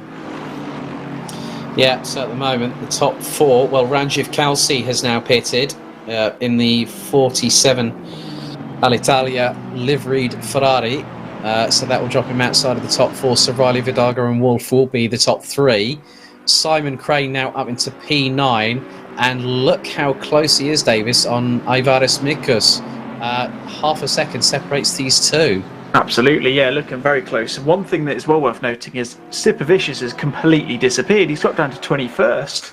So I don't know if he's had any issues going into the pit stop, but he's still in the pits at this moment in time, which in theory would make Rich Smith the net leader of the race, as he being the man who hasn't pitted. But he with Kelsey, Smith and Handon Fitzgerald all in the pits at the moment. It's going to be very interesting to see the gap between Smith and Ivaris Mikus, because that will really give us an idea as to how far, well, the current championship leader Simon Crane is off the eventual lead of the race. He's putting Mikus under an immense amount of pressure going into Crowthorne at the moment. Yeah, less than 2.5 seconds as they came across the line, but it's not even that as they go up into the right-hander at the Dukes K-Sweep. We're on board with the number 53 at the moment from Pulse Simsport through the left-hander at Barbecue, and then the run-up towards Sunset, the sweeping right-hander, very much like Griffin's Bend at Mount Panorama. They accelerate up into the corner. You can see that the Bentley is still looking rather steady through these conditions, as is the Aston Martin of Mikus, up into the left at Clubhouse Bend, or the run down through towards the I've just seen on the GT3 chatter on the Discord server that Karolis Sipovicius, he said that he's got lost visual signal showing up in his Oculus Rift, so that's why he's down in the pits. Nightmare. I can sympathise with that. I used to have an issue with my Oculus in the early days where now and again it would it'd switch off, which was really obviously frustrating when you were racing. Just lost the vision, and obviously nothing you can do apart from just park it. But so really sorry to hear that. Sipovicius having a fantastic race this evening. Hope you can sort whatever the technical issue is out and be back with us for the GT4s on Wednesday. So Kieran Vidaga now pits from P3. Regan Mitchell and Mark Neutlings, they're in 8th and 10th respectively. They're going on the long haul here as Simon Crane still trying to push Ivaris Mikus, and he's got the switch back through Ingwe. Does the Bentley have the legs on the Aston Martin? Both 4 litre, both turbocharged, both V8s, as they're now going into the right-hander at the kink. Mikus trying to keep towards the outside. Crane looking towards the inside, goes late on the brakes, and Mikus runs a little bit wide. That allows the Bentley to go through, but Mikus trying to get the switch back through the Jukes K-Sweep. Nearly makes it through, but Simon Crane, does he get it done before Barbecue? He does. Great job by the 53 from Pulse Simsport. Brilliant racing room and racing respect from both drivers on that exchange. Wow. Yeah, fantastic. And as I've said before, fantastic recovery drive from Simon Crane at the moment. He's his moves are calculated, they're measured, as we've just seen someone else pulling off there. Not quite sure who that was, but somebody else was parking it at the side of the track. But Simon Crane, absolutely fantastic job this evening from, had an early mistake, whether it was his own doing or not, I'm not sure, but he was way down the field, opted to make that early pit stop, and it's really paying dividends now as he's back up to what is a net 4th. Well, potentially, you could see him on the podium at this rate, I believe, when the pit stops all shake out in front of him. Yeah, he's about, what was it? I think that was close to around 8 or so seconds behind Rich Smith, who's in turn 8.4 seconds there behind Rich Smith. And I'm just looking at the times. Okay, Mikas a 1:49.1. Simon Crane in the wet in the Bentley a 1:48.990. The only driver quicker than that on the track at the moment is Dean Riley, who's leading on lap number 30 with a 1:48.735. Incredible pace from both the Mercedes and the Bentley in these wet weather conditions. And David, that does really just showcase what we've got in store for us. Absolutely, yeah. What we got a 47-second gap between Riley and Smith at the moment. Who obviously Riley being the one man who's in theory going to be the one who's going to give up the net lead of this race. But if he carries on with the pace he's doing, he is one of the faster guys out on track at the moment, and he's fast and he's lapping faster than Rich Smith. So if he can keep himself out for a couple more laps, get a couple more. Put the hammer down, as they say, and get a few good laps in, he could really see himself shift back up the order and potentially be in the chance of potentially even a race win if he keeps doing what he's doing. Right, at the moment, with 34 minutes and 53 seconds to go, Dean Riley and Jeffrey Wolf, first and second at the moment, have yet to pit as we go on board with Mantas Povilitis. Mitchell and Neutlings have yet to pit. Schlitter yet to pit, and it's currently P17. Then you've got Dovidaitis in the 32 Aston Martin, currently running in P22, still yet to pit. So now, Steve, it is pretty much a flat-out run to the finish. But however, Kieran Vidago is going to drop, if he's not careful. He's dropped outside of the top 15 on his final pit stop. What's happened here? Yeah, no idea. Maybe maybe he didn't get quite in the pit box. Maybe just who knows. It's difficult to say. It'll all shake out in the chatter at the end in Discord, I would imagine. As we've seen, is that Mikos has just lost it and spun. So that's him.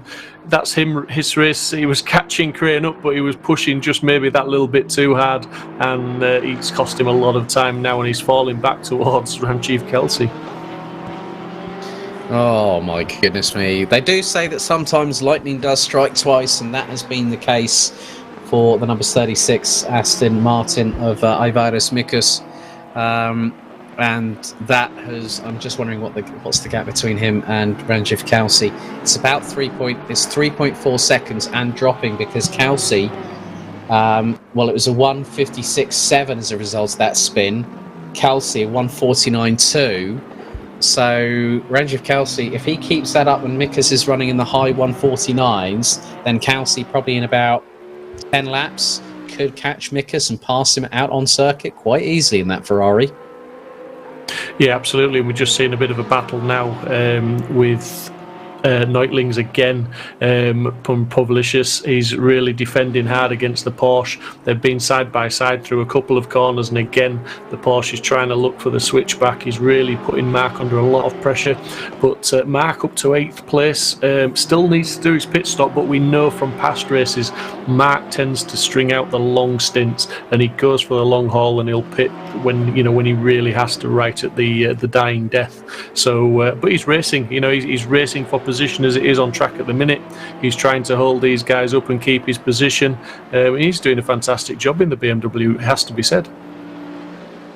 Well, Dean Riley on lap number 31 has now pitted, so that's going to give the lead over to Jeffrey Wolf, and then when Jeffrey Wolf pits, then it will be Rich Smith in the 223 that will have the effectively the lead. And also one of the other things here, as now Riley and Wolf have pitted at the same time with just 32 minutes to go. Rich Smith, the GT4 race winner, is now leading a GT3 race. Who would have thought that after seasons 3 and the driver swap season for GT3 here on Simsport Racing? Yeah, Rich Smith's a seasoned driver. He really does put his practice in, and he's focused on the GT3s for the last couple of seasons. He's not racing the GT4s currently. But Simon Crane, it has to be said, only 6.8 seconds behind Rich Smith, when at one point he was down in, I don't know, was it around 28th place, Alex? It was a long way back. As we've seen Neutlings there, and Povlicious, actually, I think there was a little bit of contact there, a little bit of a hard move maybe from the Porsche to try and get up the inside there, but again, absolutely hammer and tong, these two are really going at it. Mark driving very defensively now, covering the inside line. The Porsche won't have anywhere near the legs at the BMW down the straight, but Mark's just got to keep things neat and tidy, drive his line, hit his braking markers, and he'll keep that position, because through the back end where the Porsche is really good, through the corners, through the twisty stuff, there's no room to get past unless you make a mistake, unless you allow them alongside. Mick has just had another mistake. He's had another moment, but newsflash, guys. Simon Crane on lap 31 has put in a 1 minute 47.871. That is the fastest lap of the race. He was up on everybody, including Rich Smith. Okay, get this. He made up, no word of a lie, nearly over 9/10 of a second in... Well, no, that was... Oh, my goodness, no. I've looked. It's 1.2 seconds he made up on Rich Smith in one lap alone. Rich Smith did a 149.2. Simon Crane a 147.8. Oh, my goodness. Crane is on a flyer in that Bentley, or what? He's chipped out another 9/10 of a second on that last lap as well, and he is severely putting a dent in that lead gap that Smith's got at the moment. He's currently only 5 seconds away, but if he keeps doing that at the rate he is, he's going to be with him with, what, about 15 minutes left of this race, I think. So yeah, it's definitely not over yet for that top spot of the podium. I think one of the other things here, Steve, look at Miles Dixon. He's now up into P6 and has just gotten past Jeffrey Wolf for position. Whole Simsport really could be in the hunt for not just maybe one driver on the podium, maybe two. Yeah, maybe. I mean, 6th place for Miles Dixon, I won't say, never say never, but that's going to be a tall order for him. I mean, obviously, you've got some good talent in front of you in what is tricky conditions, but those two boys in the Pulse Simsport Bentleys, they are doing a good job, nobody can deny that. Simon Crane, I wouldn't count him out for the race win, as Dave quite rightly points out. He's going to catch Rich Smith with plenty of time to go if he keeps going at his current pace. But I think for Miles Dixon he'll have his eye on the podium, but whether he can actually get there, there's a few guys in between him and that third step or second step which he may be hunting down. But relentlessly, Simon Crane is taking time out of Rich Smith every single lap, and not just little bits of time. He's taking big chunks out of him. That gap is crumbling.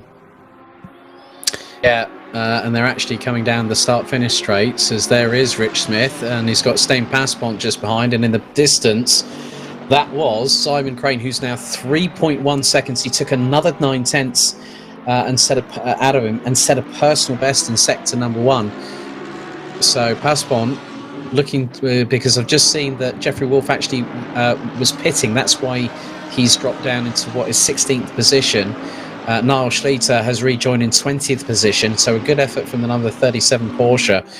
But you can just see now how quickly Simon Crane has gotten himself motivated, David, because up front he now has the eyes on the rear taillights of the 223 Mercedes of Rich Smith. Absolutely, yeah. He gets Steam Passport out of the way, and he's the next car on track. I think it's as much Crane putting in some ludicrous lap times considering the conditions. I think that's Marcus Steen out on the right hand side there again of the camera shot, but I think Rich Smith's feeling the pressure. I think we saw him coming out of Cheetah on the last lap, and he did drop a wheel or two onto the gravel on the right hand side. So it's not just a fact of Simon Crane who's putting in lap after lap after lap of just incredible times. You see Marcus Steen making another moment there as he goes into the wall on the right hand side of the track. So it's not going his way, unfortunately, but now 2.5 seconds back is Simon Crane, so he's clawed back another 6/10 on this lap. He'll be past him within 2 or 3 laps at this rate if he keeps going out. And that is, considering the start he had, that is absolutely incredible. Yeah, they're just coming through Cheetah and into Ingwe. The lap times, it was nearly 2 seconds to the betterment for Simon Crane, and now ahead of look, Rich Smith is now going to start. He's got the fog lights on, definitely on high beam, because Ranjiv Kalsi's just up ahead, I think I've spotted, or that might be the sister Ferrari in the Alitalia livery. But you can just see, I mean, the leaders at the moment have lapped up to that. That'll be Roberto Santoro in the 78 just up ahead.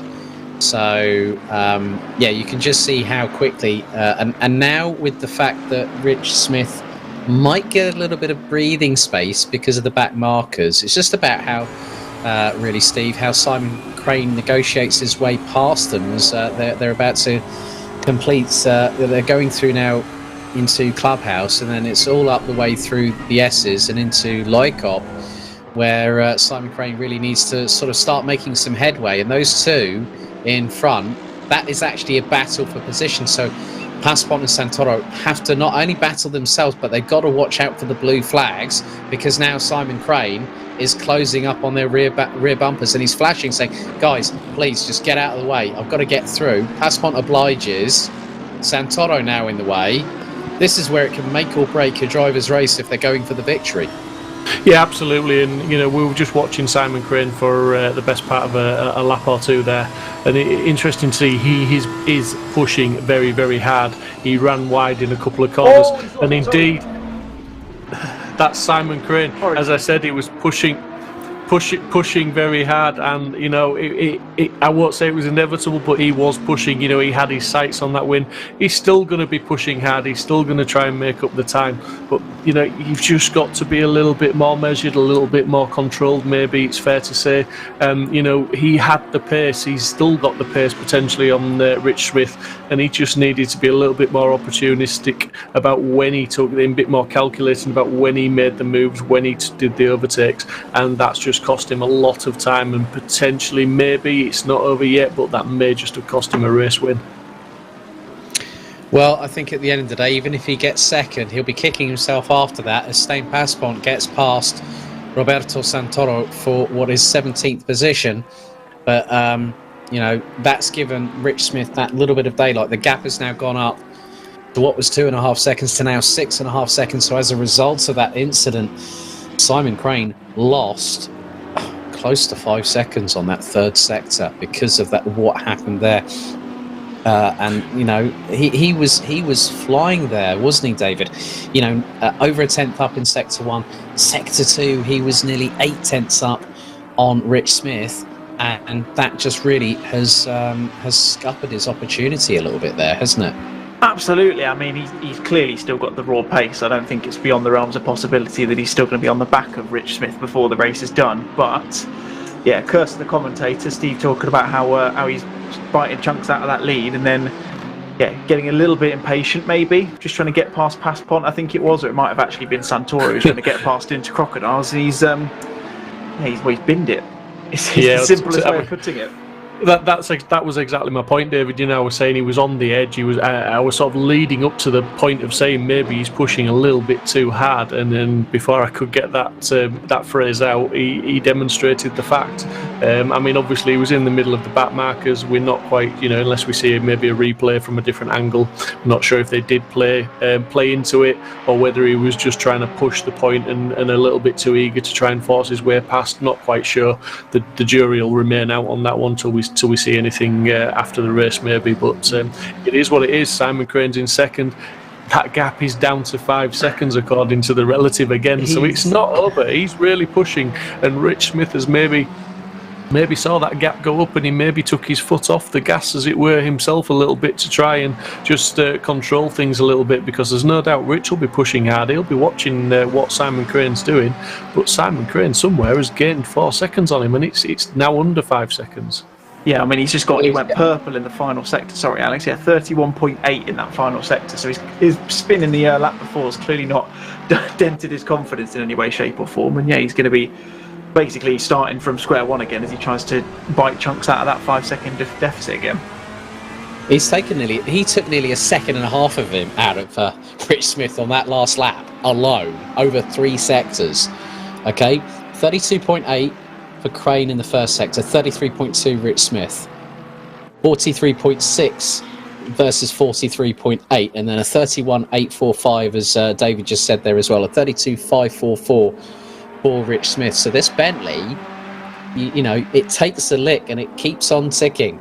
And that's exactly what Simon Crane is showing right about now, as Kieran Vidago battling away with Martin Dergala, and we could possibly have 2 winners in the AM class after 2 races, and it was just a case of trying to go for it. And Kieran, you know, he's had problems with issues before in GT3 and GT4, but we know how rapid this guy is, Steve. And Dogala now feeling the heat under the collar.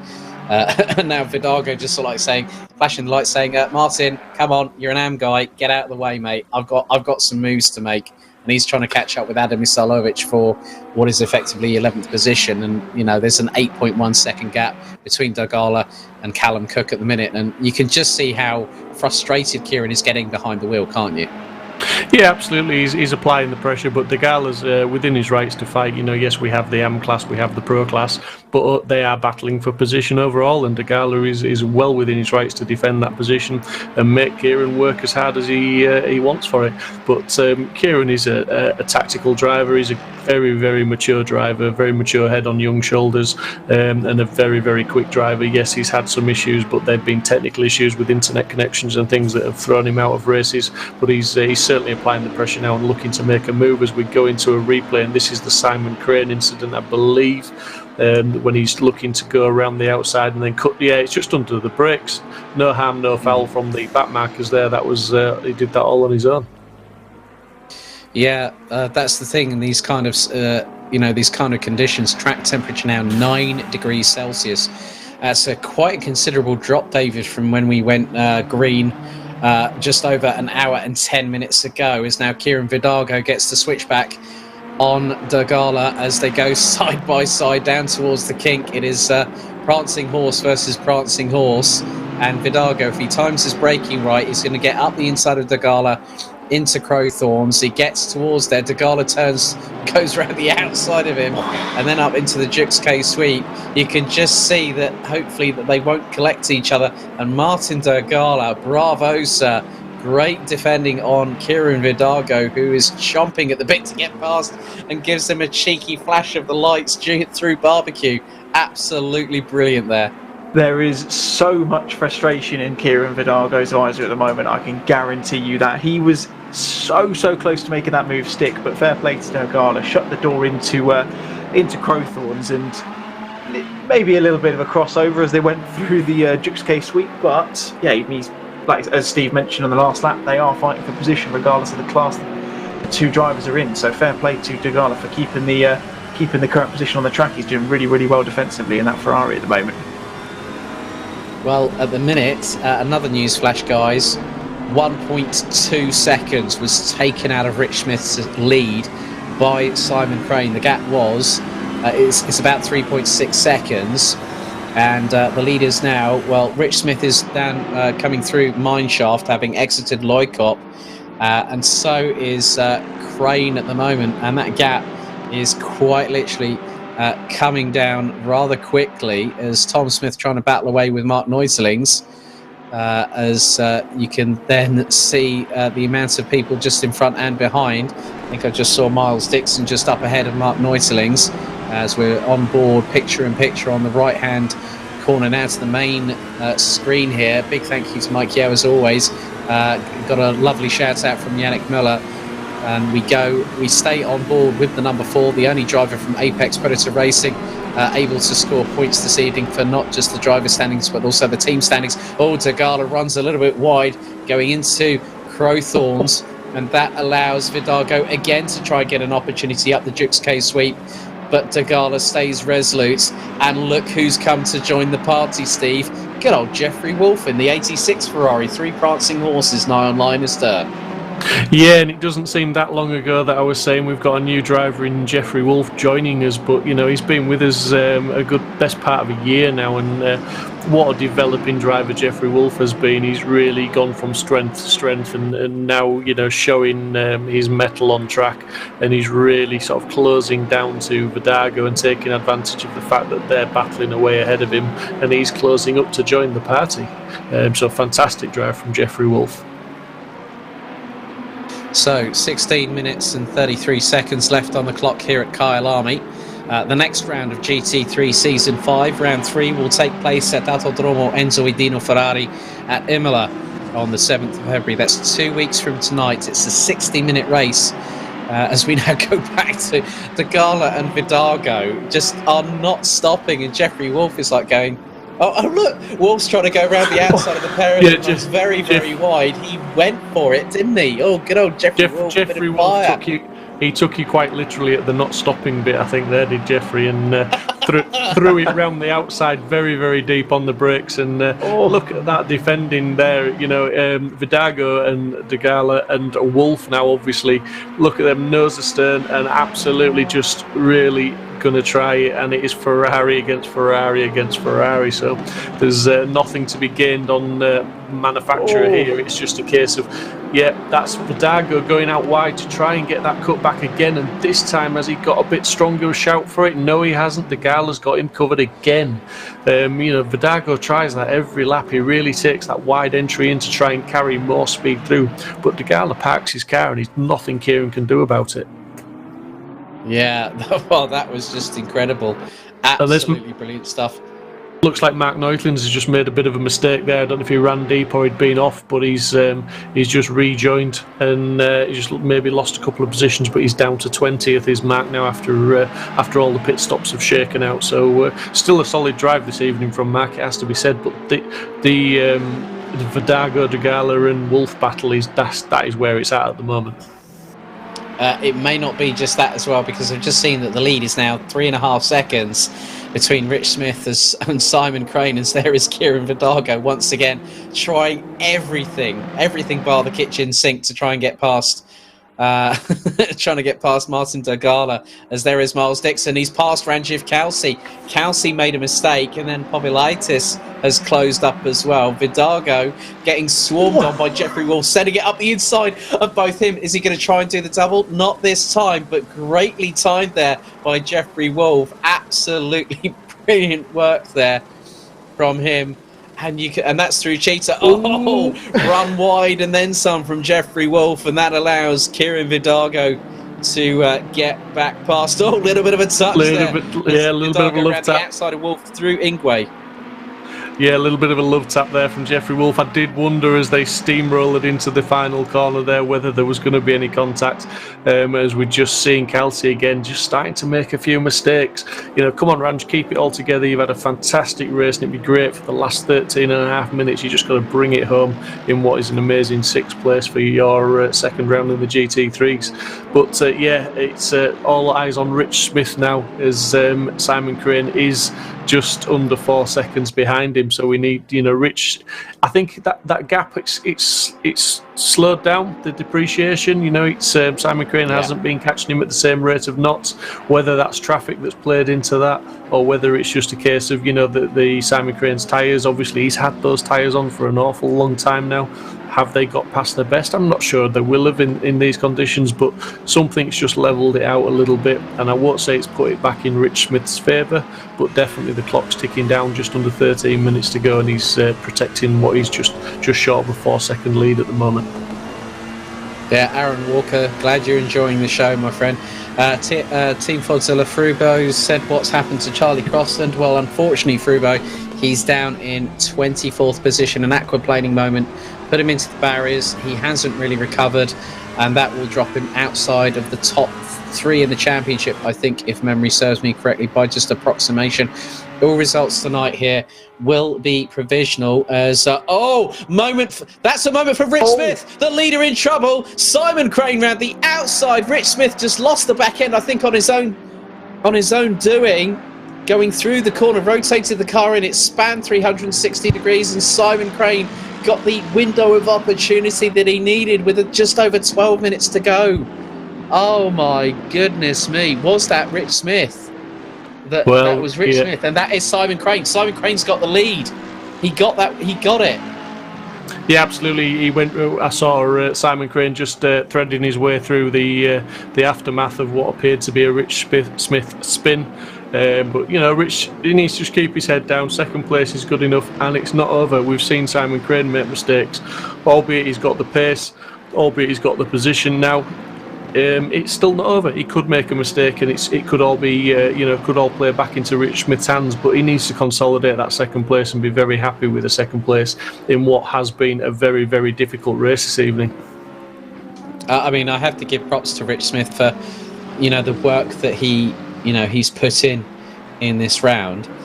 And when you look about it, Rich had a DNF in round 1 at Brands Hatch, so straight away this is now I'm just thinking who's got the fastest lap at the moment. I think it's Simon Crane, possibly by my estimation, but look at it this way, this is going to catapult Rich Smith up the table no end, and I'm hoping this is going to put him into possibly the top 15 at the end of it. That will give him 98 points, because at the moment I think it was Bovilaitis that got pole position after that Herculean, inhumane, alien-esque lap time that we saw in qualifying.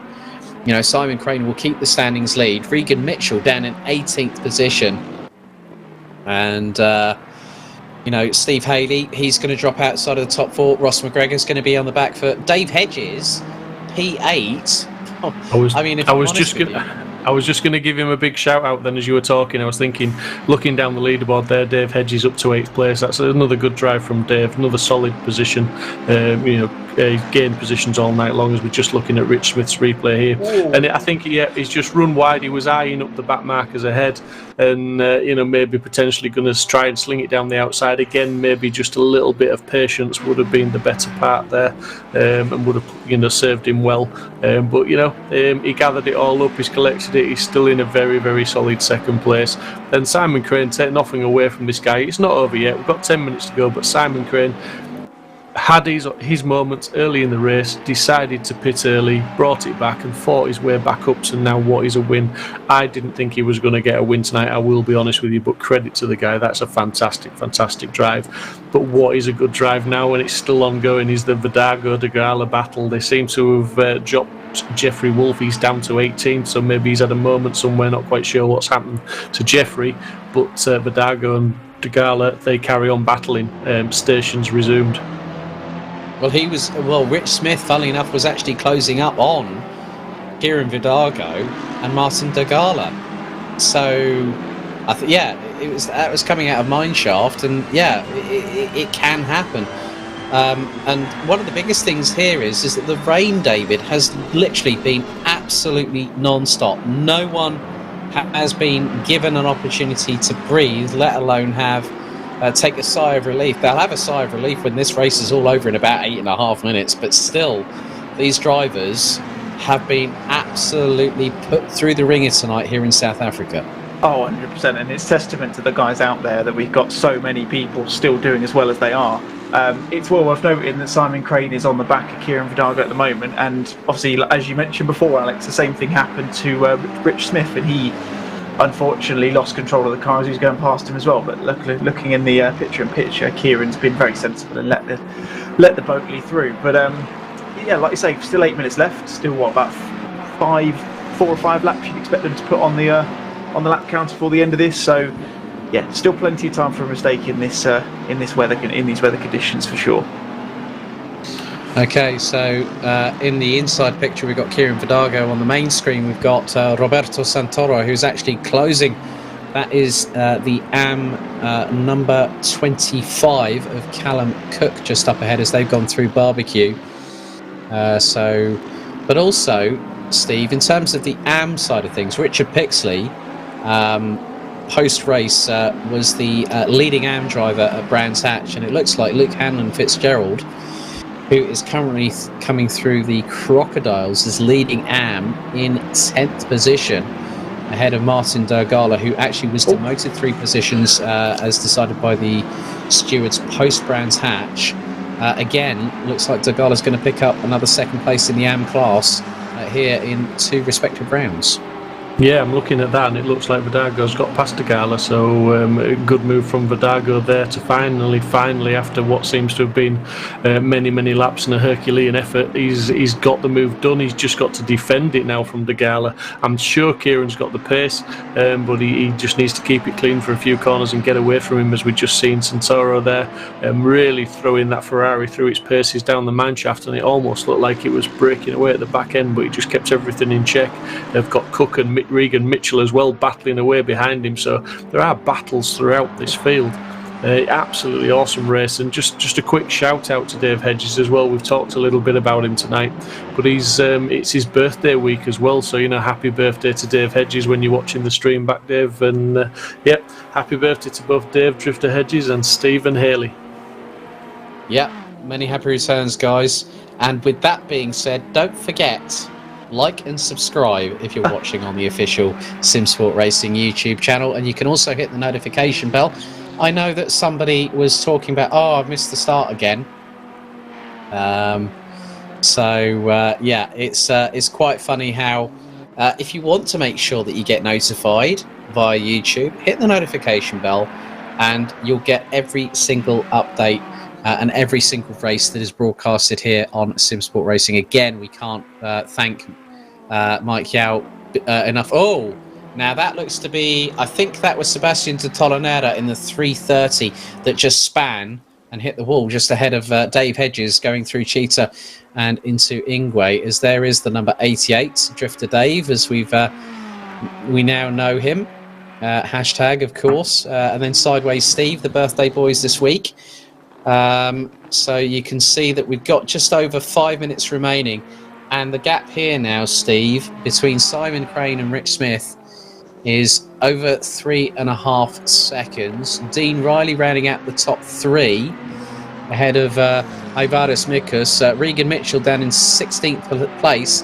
He's quickly catching on the back bumper of Roberto Santoro, who's now dropped is a little bit further away, about 2.5 seconds away from Adam Isalovic, as now Rich Smith trying to get up the inside of De Gala. So De Gala will have to give way, because effectively that is a lapped car, and De Gala does the right thing.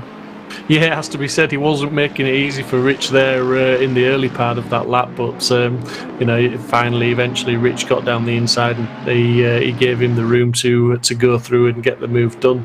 But Simon Crane, fantastic job, just eking out the gap now to just over 4 seconds from Rich Smith.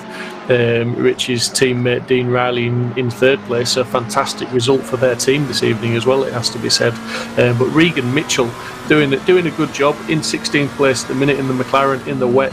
If we throw our minds back to Paul Ricard last season, Regan did an awesome job there to defend what was a difficult race against Archie Clifford Roberts. And if I remember rightly, the conditions there were a little bit treacherous, weren't they, Alex? They were indeed, because you were joined by Chris Buxton, because I was actually away elsewhere, and I still remember. I can't remember. Was it Aaron Walker or Stephen Haley saying, "Who gave you the night off?" And I was on my European commentary travels, wasn't I?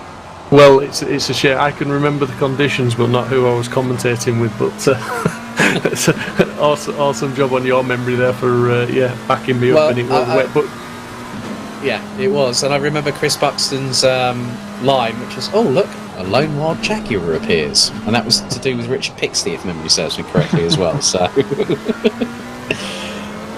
But Regan Mitchell doing a sterling job. He's just solid driving, 16th place. It's not the top 10, and it's certainly it's a long way from a podium, but it's a championship, and you just got to make the best of what potentially could be a bad race for you. You just need to bring it home. As I said at the start of the race, they do score points down to 40th place, so there are lots of points up for grabs, and every point, as we know from some of the previous championships, especially the GT4 one, points make prizes, because at the end of the season, every single point counts.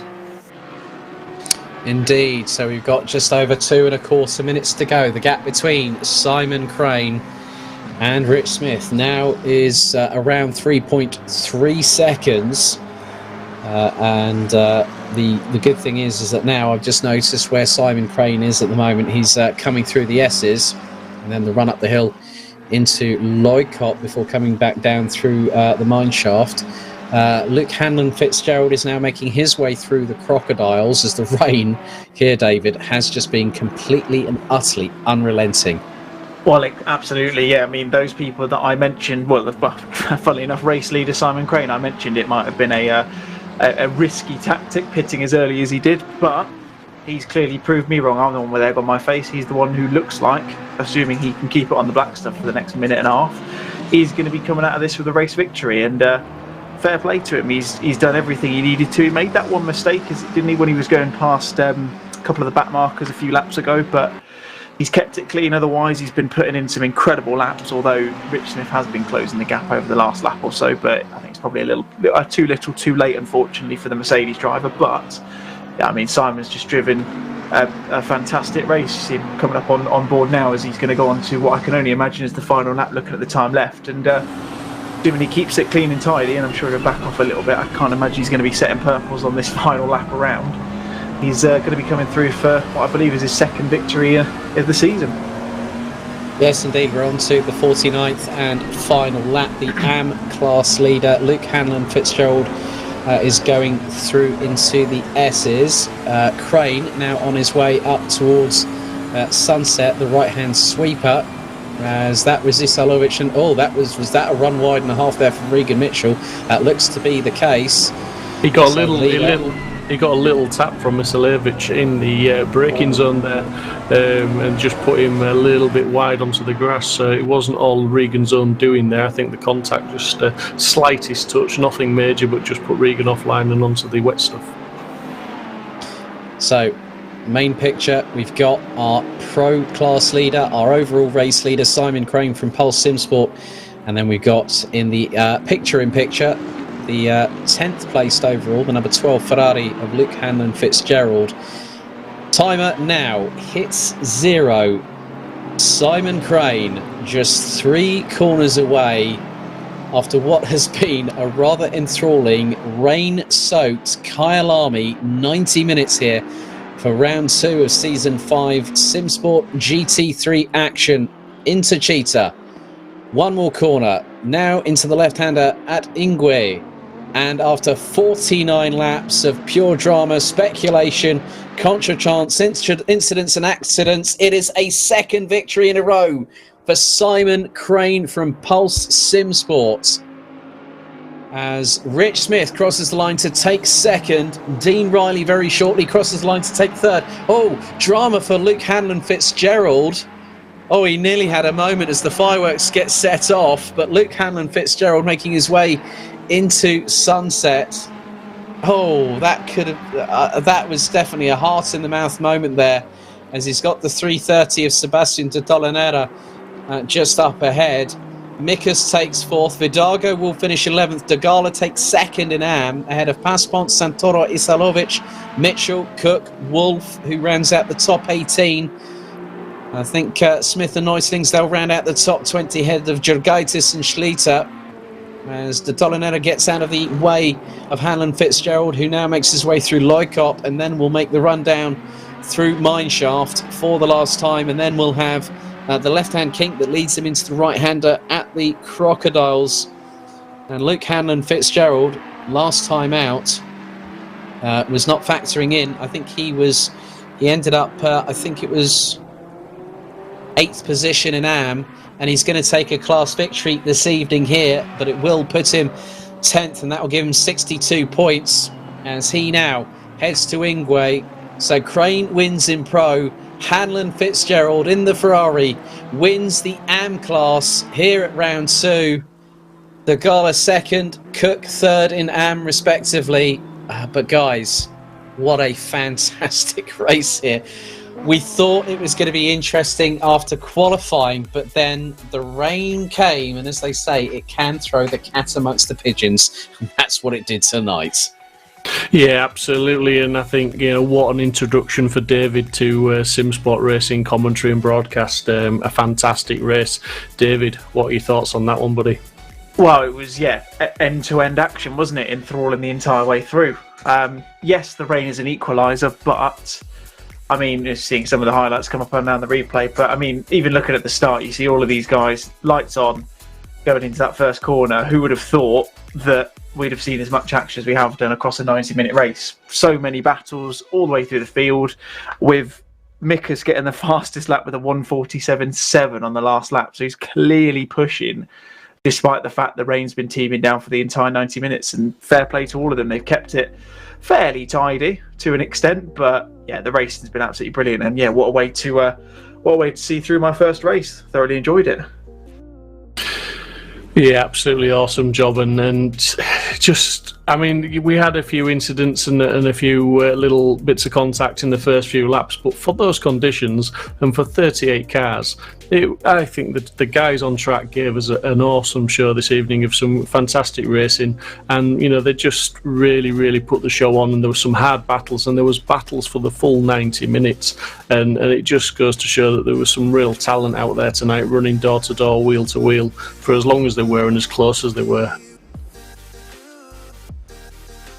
Yeah, very, very much the case. I completely agree there, Steve. But yeah, David, I'm glad you really enjoyed your making your debut here on Simsport Racing, and hopefully we'll have you along for a few more races here in probably in GT3 over the coming months, my friend. Absolutely, yeah, and I will point out I'm fairly certain that it was Ranjiv Kelsey who caused that first lap incident. We'll let the stewards figure that one out, but I'm pretty sure that was him who just cut across there. So I'll see what the stewards think of that, although I'm imagining it'll probably be a racing incident, which seems like fair enough. But yeah, thoroughly enjoyable. It's been excellent work from everyone involved. Okay, well, myself and Steve, we're going to have a couple of interviews, and then then there's a bit of an announcement that I'm going to leave Steve proudly to actually introduce very, very soon. So we'll be heading down very shortly to the interview booth. They spun out.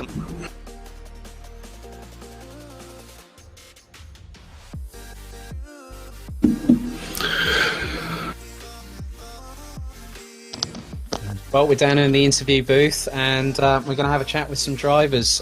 Firstly, Simon Crane, 2 from 2. Could you believe your luck when you saw Rich Smith unfortunately spinning around with just a handful of laps remaining? Yeah, I can. Yeah, I was pushing like how you probably saw every now and then. I went a bit sideways, and then fortunately Rich got the bad luck, and then he spun out. But yeah, I think we actually made a mistake at the start of the race. We loaded the setup, and for some reason we were on dries, so we pitted the first lap and loaded her up, and then just went from there. And obviously, the amount of time that you were taking out, there were times when you were taking nigh on a second and a half. You got that gap down incredibly low.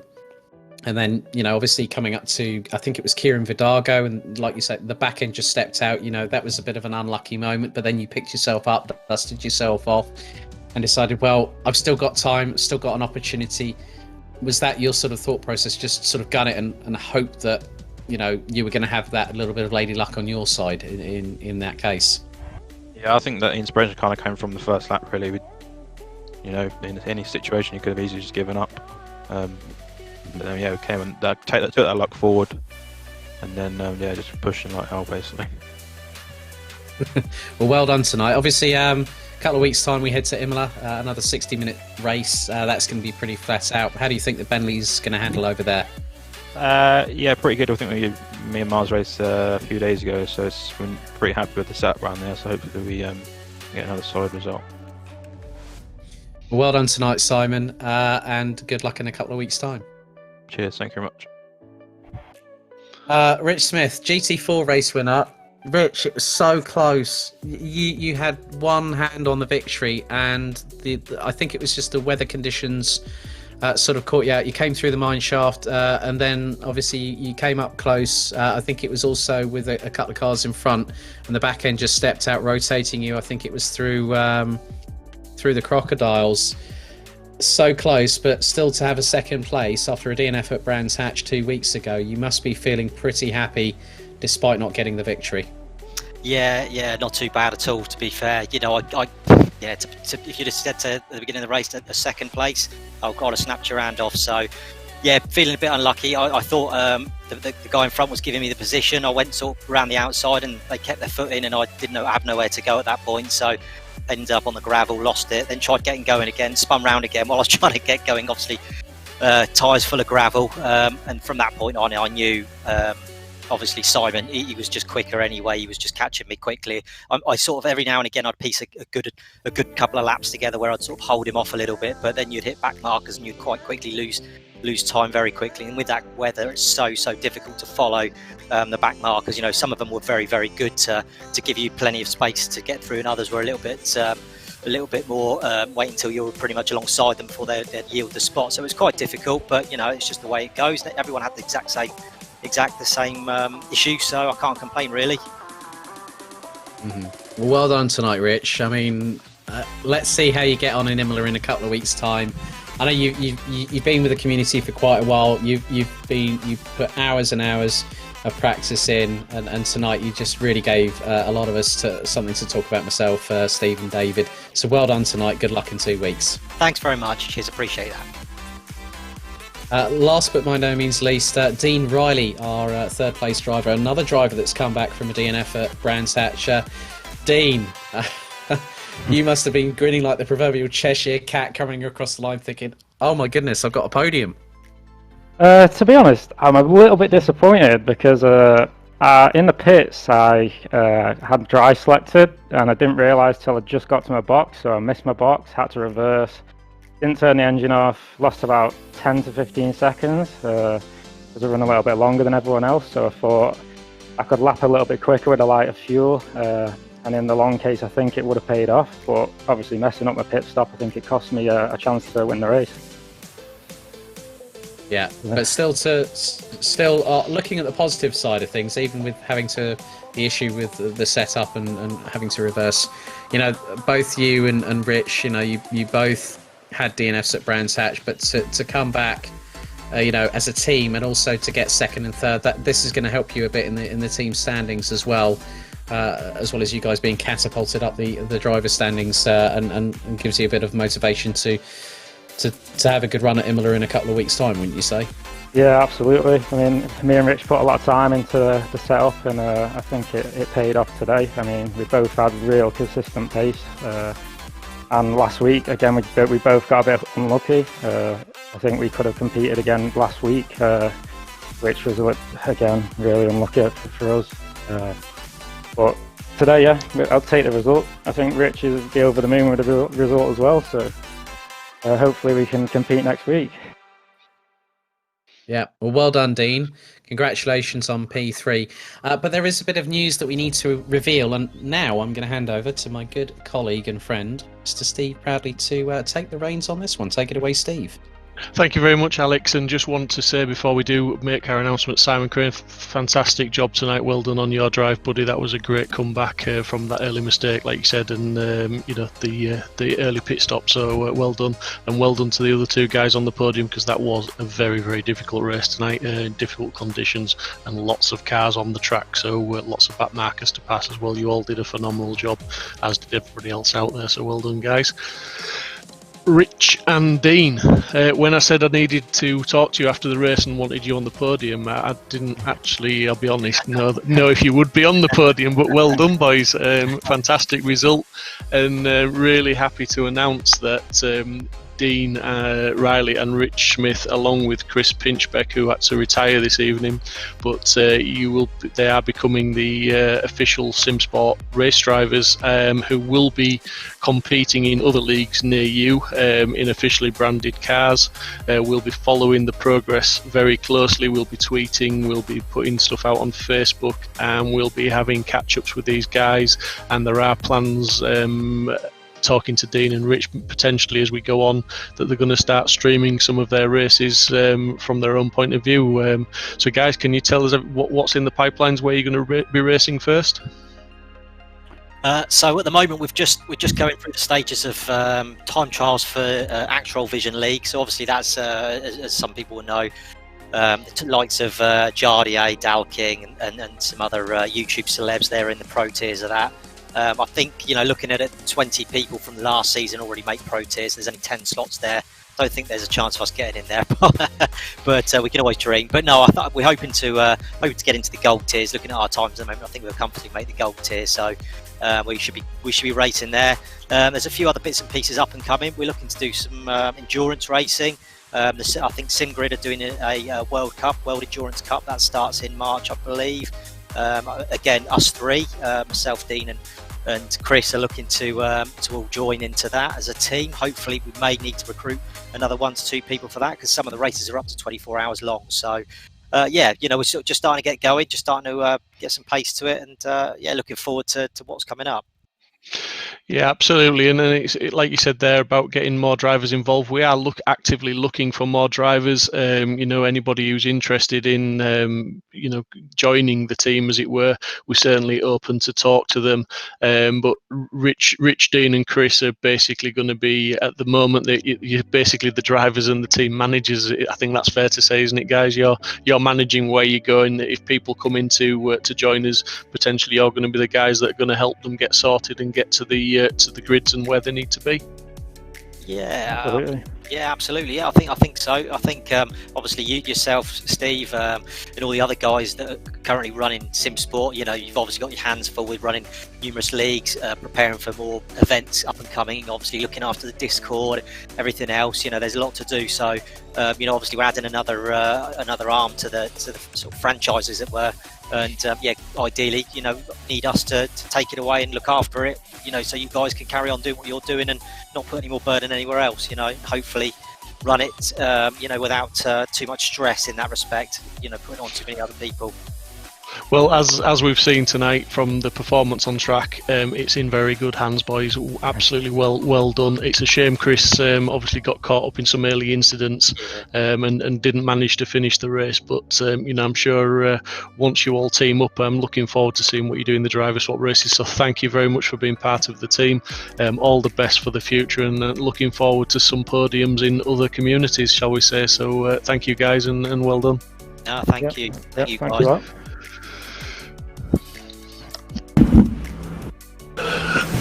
So that concludes the interviews and the announcement. Exciting times for Simsport as we announce our official team there, Alex.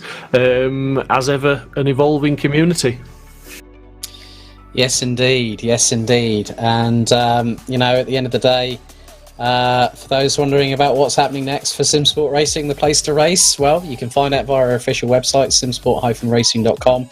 We're back in action at Autodromo Enzo e Dino Ferrari at Imola on the 7th of February for a 60-minute race. Then 2 weeks later, on the 21st, we head to Zandvoort for 90 minutes. Then it is going to be the 7th of March for the penultimate round of the season for another 60 minutes, which will probably more than likely end up being Laguna Seca. And then the 21st of March will be Mount Panorama on a 2-hour race. That's going to be rather exciting. We've got racing coming up this week. Zandvoort, round 3, halfway point of season 4, GT4, where Mr. Proudly gets back behind the wheel and Mr. Fulbrook joins me back in the commentary box. We've had 2 exciting 45-minute races with GT4 action, and that starts. The stream will start just before 8 o'clock on this coming Wednesday. Firstly, a big thank you, David, for joining us this evening. I'm glad you've enjoyed yourself, mate, and fantastic job tonight. Thank you very much, guys. Yeah, it's been certainly an entertaining first race to get stuck into, but yeah, hopefully can stick around and get involved in plenty more as time goes forward as well. So thanks for having me. And Steve, after what's been a great evening, plenty of action here at Kyalami, a great announcement for having an official Simsport Racing team headed up by Dean Riley, Rich Smith and Chris Pinchbeck. Things are looking ever brighter for our community, but also the fact that our community continues to grow, and as Chris Pinchbeck, better late than never, my friend. Sorry I missed the announcement, boys. I can't wait. Those 3 words at the end of that statement speaks volumes, wouldn't you say, Steve? Yeah, absolutely. Chris was with me right at the start of Simsport Racing in 2016 when we both started it together. So it's great. I've taken to the commentary booth, and Chris is still doing what he does best and steering the cars and hopefully steering some cars to victory in the Simsport liveries. So it'll be great to see, and fantastic. Really looking forward to it. So that's it from us here on Simsport Racing, the place to race. You can find us. We've got an official Facebook group. You can head to simsport.racing on Instagram, simsport_racing on Twitter, and you can head to simsport-racing.com for our official website. On behalf of David Wrestle, Steve Proudly, my name's Alex Goldschmidt, the voice of Simsport Racing. Thank you, good night, stay safe, see you on Wednesday for GT4. It's going to be a cracker at Zandvoort.